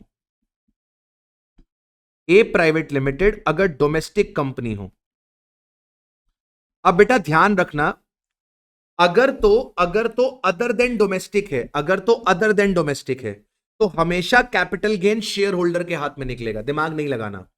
लेकिन अगर डोमेस्टिक कंपनी है तो चेक करना पड़ेगा कि बायबैक 23 जुलाई से पहले हुआ है कि 23 जुलाई के बाद हुआ है। हमारे केस में बायबैक 23 जुलाई से पहले हुआ है। अगर बायबैक 23 जुलाई से पहले हुआ है तो कंपनी को एडिशनल टैक्स देना होता है, शेयर होल्डर के हाथ में कोई लायबिलिटी नहीं आती। तो अगर ये डोमेस्टिक कंपनी है, अगर ये डोमेस्टिक कंपनी है तो sir company is liable to pay additional tax, company is liable to pay additional tax and such amount received at the time of buyback, at the time of buyback is exempt for shareholder, share holder के लिए exempt हो जाती है, company को tax देना पड़ता है। तो कंपनी कितना टैक्स देगी? Company will pay additional tax. कितना? कंपनी ने 60 शेयर्स पे 60 रुपए पर शेयर दिया है, यानी कि 3600 रुपए दिया है। इस 3600 रुपए पे 20% का टैक्स लगेगा। 3600 पे 20% का टैक्स 720 रुपए का टैक्स आ गया। इस पे 12% का सरचार्ज लगेगा 86.4 रुपीस का। और अब आपको इसके ऊपर 4% का सेस भी लगेगा। आपको 4% का सेस भी लगेगा, यानी कि 838.66। कंपनी इसके ऊपर 838.66 रुपीस का एडिशनल टैक्स पे करके चलेगी। एडिशनल टैक्स पे करके चलेगी। अब निर्मला जी ने क्या करा? निर्मला जी ने कहा नहीं, ऐसे नहीं चलेगा, ऐसे नहीं चलेगा। हम कंपनी से टैक्स नहीं लेंगे, अब हम टैक्स किससे लेंगे? शेयर होल्डर से। निर्मला ताई क्या कह रही है? निर्मला ताई कह रही है कि अगर आपका बायबैक हुआ है ऑन और आफ्टर 23 जुलाई, तो हम जो बायबैक में पैसा मिला है उसे डीम डिविडेंड मान लेंगे, डीम डिविडेंड मान लेंगे। और शेयर होल्डर के हाथ में जो शेयर्स बायबैक हुए हैं उसमें कैपिटल लॉस निकाल देंगे। वो कैपिटल लॉस वो फ्यूचर में सेट ऑफ कर पाएगा। देखिए देखिए देखिए, मान लीजिए मैंने number of shares A limited के परचेस करे 2020 में 40 रुपए पर शेयर के 100 शेयर खरीदे, 100 शेयर खरीदे, यानी कि मेरी टोटल कॉस्ट कितने की थी? मेरी टोटल कॉस्ट 4000 रुपए की थी। मैंने ए लिमिटेड के 100 शेयर्स परचेस करे 40 रुपए के भाव पे, यानी कि 4000 रुपए। कंपनी ने नवंबर 2024 में 20 शेयर्स को बायबैक कर लिया, नवंबर 2024 का मतलब क्या हो गया? After budget. अब आफ्टर बजट अगर बायबैक हुआ है तो दो ट्रीटमेंट निकलेंगे। पहला ट्रीटमेंट, बायबैक में मुझे जो पैसा मिला है वो मेरा डीम डिविडेंड है। तो कंपनी ने 20 शेयर्स को बायबैक करा है, 60 रुपए के हिसाब से। तो मेरा यहां पे डीम डिविडेंड कितना निकलेगा? सर मेरा यहां पे डीम डिविडेंड निकल आएगा, जितना भी अमाउंट बायबैक में रिसीव हुआ। 60 रुपए रिसीव हुए 20 शेयर पे, 60 रुपए रिसीव हुए 20 शेयर पे, यानी कि 1200 रुपए मेरे लिए डीम डिविडेंड हो गए। 1200 रुपए मेरे लिए डीम डिविडेंड हो गए। 1200 रुपए मेरे लिए डीम डिविडेंड हो गए। ये मेरे लिए क्या हो गया? ये मेरे लिए हो गया ट्रीटमेंट नंबर 1। ये मेरे लिए क्या हो गया? Treatment number 1। अब मुझे करना है इसका ट्रीटमेंट नंबर 2। ट्रीटमेंट नंबर 2 क्या निकलेगा? Capital gain. कैपिटल गेन निकालने के लिए फुल वैल्यू ऑफ कंसिडरेशन क्या बनेगी? कैपिटल गेन निकालने के लिए फुल वैल्यू ऑफ कंसिडरेशन क्या बनेगी? निल। निल क्यों बन रही है? क्योंकि सर आपको जो 1200 रुपए मिले थे वो तो अदर सोर्सेस में टैक्सेबल हो गए ना। बायबैक में आपको जो 1200 रुपए मिले थे, ये 1200 रुपए तो अदर सोर्स में टैक्सेबल हो गए, डीम डिविडेंड बन गया। तो अब इन शेयर्स की फुल वैल्यू ऑफ कंसिडरेशन क्या मान ली जाएगी? निल मान ली जाएगी। इसमें से माइनस करवाया जाएगा कॉस्ट ऑफ एक्विजिशन। मैंने ये शेयर्स कितने रुपए के खरीदे थे? सर मैंने ये शेयर्स 40 रुपए के हिसाब से खरीदे थे। मैंने ये 20 शेयर 40 रुपए के हिसाब से खरीदे थे, यानी कि मेरी कॉस्ट कितने रुपए की है? 800 रुपए की है। अब मेरे पास 800 रुपए का क्या निकल कर आ गया? सर मेरे पास 800 रुपए का लॉन्ग टर्म कैपिटल लॉस निकल कर आ गया। लॉन्ग टर्म कैसे? 2020 में खरीदे थे और 2024 में बायबैक हो रहा है, तो 4 साल हो गए। लॉन्ग टर्म कैपिटल लॉस निकल कर आ गया। मैं इस लॉन्ग टर्म कैपिटल लॉस को अपने किसी भी लॉन्ग टर्म कैपिटल गेन से सेट ऑफ करा लूंगा। तो मेरे पास लॉन्ग टर्म कैपिटल लॉस निकल कर आ रहा है ऑन सच बायबैक। मेरा फुल वैल्यू ऑफ कंसिडरेशन निल ले लिया गया और इसमें से सीओए को माइनस कर दिया गया। 800 रुपए के सीओए को माइनस कर दिया गया। मेरे पास 800 रुपए का लॉन्ग टर्म कैपिटल लॉस आया। आगे चल के दिसंबर 2025 में मैंने 50 शेयर बेच दिए 70 रुपए के हिसाब से। 2025 में मैंने 50 शेयर बेच दिए 70 रुपए के हिसाब से। तो जब मैंने 50 शेयर बेचे 70 रुपए के हिसाब से, तो फुल वैल्यू ऑफ कंसिडरेशन कितने की हो गई? 3500 की हो गई। इन 50 शेयर की कॉस्ट कितनी थी? इन 50 शेयर की कॉस्ट 2000 रुपए की थी। अरे भाई 50 शेयर 70 रुपए के हिसाब से बेचे हैं, 50 शेयर 40 रुपए के हिसाब से खरीदे हैं। इंडेक्सेशन की फैसिलिटी नहीं मिलेगी क्योंकि बजट के बाद इंडेक्सेशन बंद हो चुका है। तो यहां पर मेरे पास लॉन्ग टर्म कैपिटल गेन आएगा 1500 रुपए का। इस 1500 रुपए के गेन से मैं ये 800 रुपए का लॉस क्या कर सकता हूं? सेट ऑफ कर सकता हूं। पर सर ये लॉस तो आपको 24-25 में हुआ था, ये गेन आपको 25-26 में हो रहा है। हां, तो क्या दिक्कत है? ये लॉस कैरी फॉरवर्ड हो गया था, कैरी फॉरवर्ड होके अगले साल इस गेन से एडजस्ट हो जाएगा, क्या टेंशन है? तो मेरे पास 1500 रुपए का गेन आया, 1500 रुपए का गेन आया, मैंने 800 रुपए का लॉस सेट ऑफ कर लिया, 700 रुपए मेरी इनकम निकल कर आ गई। समझ में आया? देखो क्या कह रहा है, अगर बायबैक होगा शेयर्स का और अदर देन डोमेस्टिक कंपनी के थ्रू बायबैक होगा तो ये टैक्सेबल करा जाएगा किसके हाथ में? शेयर होल्डर के हाथ में टैक्सेबल करा जाएगा। कैपिटल गेन वाले हेड में कौन से ईयर में निकलेगा? जिस ईयर में कंपनी ने शेयर परचेस करे। जितना पैसा कंपनी से मिलेगा वो फुल वैल्यू ऑफ कंसिडरेशन, जितने में खरीदा था वो कॉस्ट। अगर डोमेस्टिक कंपनी ने बायबैक किया है, डोमेस्टिक कंपनी ने अगर बायबैक किया है 23 जुलाई 2024 से पहले बायबैक हुआ है, 23 जुलाई 2024 से पहले बायबैक हुआ है, तो कंपनी जो है वो लायबल है to pay the additional tax 20% plus surcharge 12% and health and education cess 4%। तो इनकम अराइज हो रही है शेयर होल्डर को ऑन सच बायबैक, वो क्या रहेगी? एग्जेम्प्ट रहेगी। अगर बायबैक हुआ ऑन और आफ्टर 23 जुलाई तो दो ट्रीटमेंट नंबर 1, सच बायबैक को हम डीम डिविडेंड मान लेंगे irrespective of the accumulated profits. आपके पास कितने एक्यूमुलेटेड प्रॉफिट है उससे मतलब नहीं। ट्रीटमेंट नंबर 2, कैपिटल गेन निकलेगा, full value of consideration nil मान ली जाएगी, हेंस आपके पास कैपिटल लॉस अराइज होगा under the head capital gain, जो आप सेट ऑफ कर सकते हो as per the rules of set off, as per the rules of set off. ठीक है, इसके बाद डिडक्शन चैप्टर में एक छोटा सा अमेंडमेंट है। हमारे पास एक सेक्शन है 80CCD, हमारे पास एक सेक्शन है 80CCD कंट्रीब्यूशन टू एनपीएस। इसमें एक छोटा सा अमेंडमेंट है कि एम्प्लॉयर ने अगर एम्प्लॉय के एनपीएस में कंट्रीब्यूशन कराए तो वहां पर आपको याद होगा कि पहले 10% की लिमिट थी, 10% तक का ही आप कंट्रीब्यूशन कर सकते हो। गवर्नमेंट एम्प्लॉय हो तो 14% तक का कर सकते हो। यहां पर एक छोटा सा अमेंडमेंट किया है, यह अमेंडमेंट है जो मैंने अभी आपको पीजीबीपी में भी पढ़ाया था, कि एम्प्लॉयर को अब अलाउड है न्यू रिजीम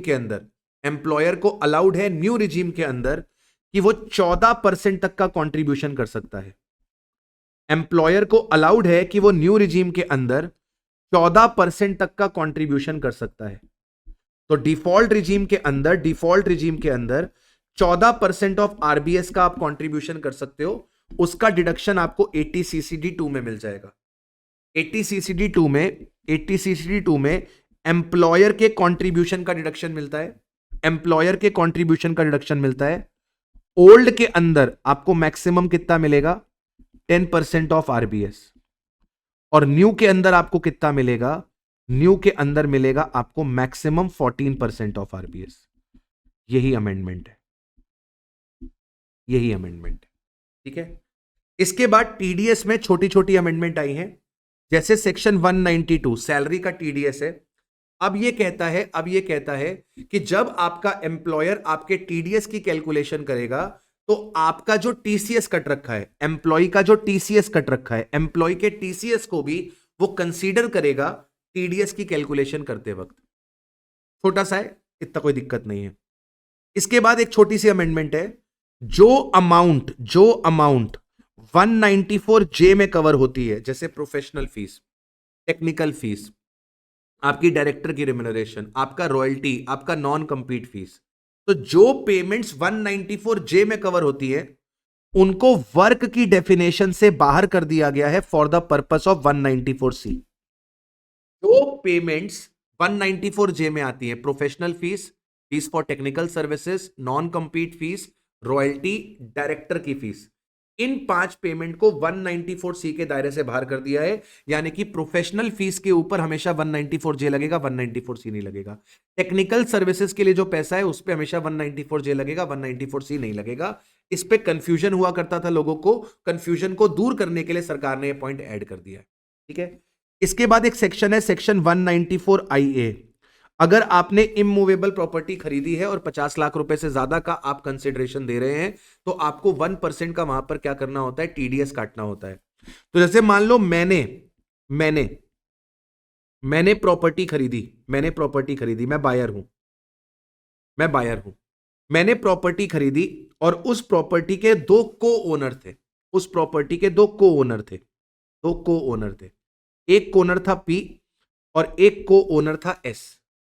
मैंने जो प्रॉपर्टी खरीदी वो को ओनर से खरीदी, एक को ओनर था P, एक को ओनर था S। ये P और S कौन है, ये P और S को ओनर है, P एंड S को ओनर है। मैंने P को 40 लाख रुपए दिए और मैंने S को 45 लाख रुपीस दिए। P से मैंने 40 लाख रुपए की प्रॉपर्टी खरीदी और S से मैंने 45 लाख की प्रॉपर्टी खरीदी। प्रॉपर्टी एक ही है, ये एक प्रॉपर्टी है, ये पूरी प्रॉपर्टी 85 लाख की है, ये पूरी प्रॉपर्टी 85 लाख की है। ठीक है, इसके दो ओनर हैं, P एंड S। P का शेयर कितने का है, 40 लाख का है, और S का शेयर कितने का है, 45 लाख का है।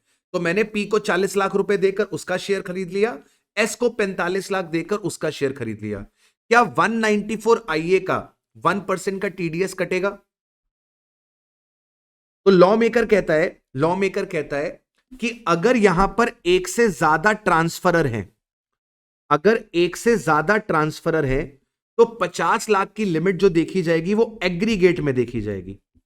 क्योंकि आप एग्रीगेट में 50 लाख रुपए से ज्यादा का पैसा दे रहे हो, तो यहां पर आपको TDS काट के चलना पड़ेगा। Where there is more than one transferor, अगर एक से ज्यादा ट्रांसफरर है किसी इमूवेबल प्रॉपर्टी के, तो उस केस में कंसिडरेशन को एग्रीगेट करा जाएगा। Consideration shall be the aggregate of amount paid by all the transferees to all the transferors for the purpose of section 194 IA। ठीक है, तो कहने का मतलब यह है कि अगर एक प्रॉपर्टी बिक रही है, बेचने वाले एक से ज्यादा लोग हैं या फिर खरीदने वाले एक से ज्यादा लोग हैं, बेचने वाले एक से ज्यादा लोग हैं, खरीदने वाले एक से ज्यादा लोग हैं, तो ऐसे केस में हम कंसीडरेशन का एग्रीगेट करेंगे।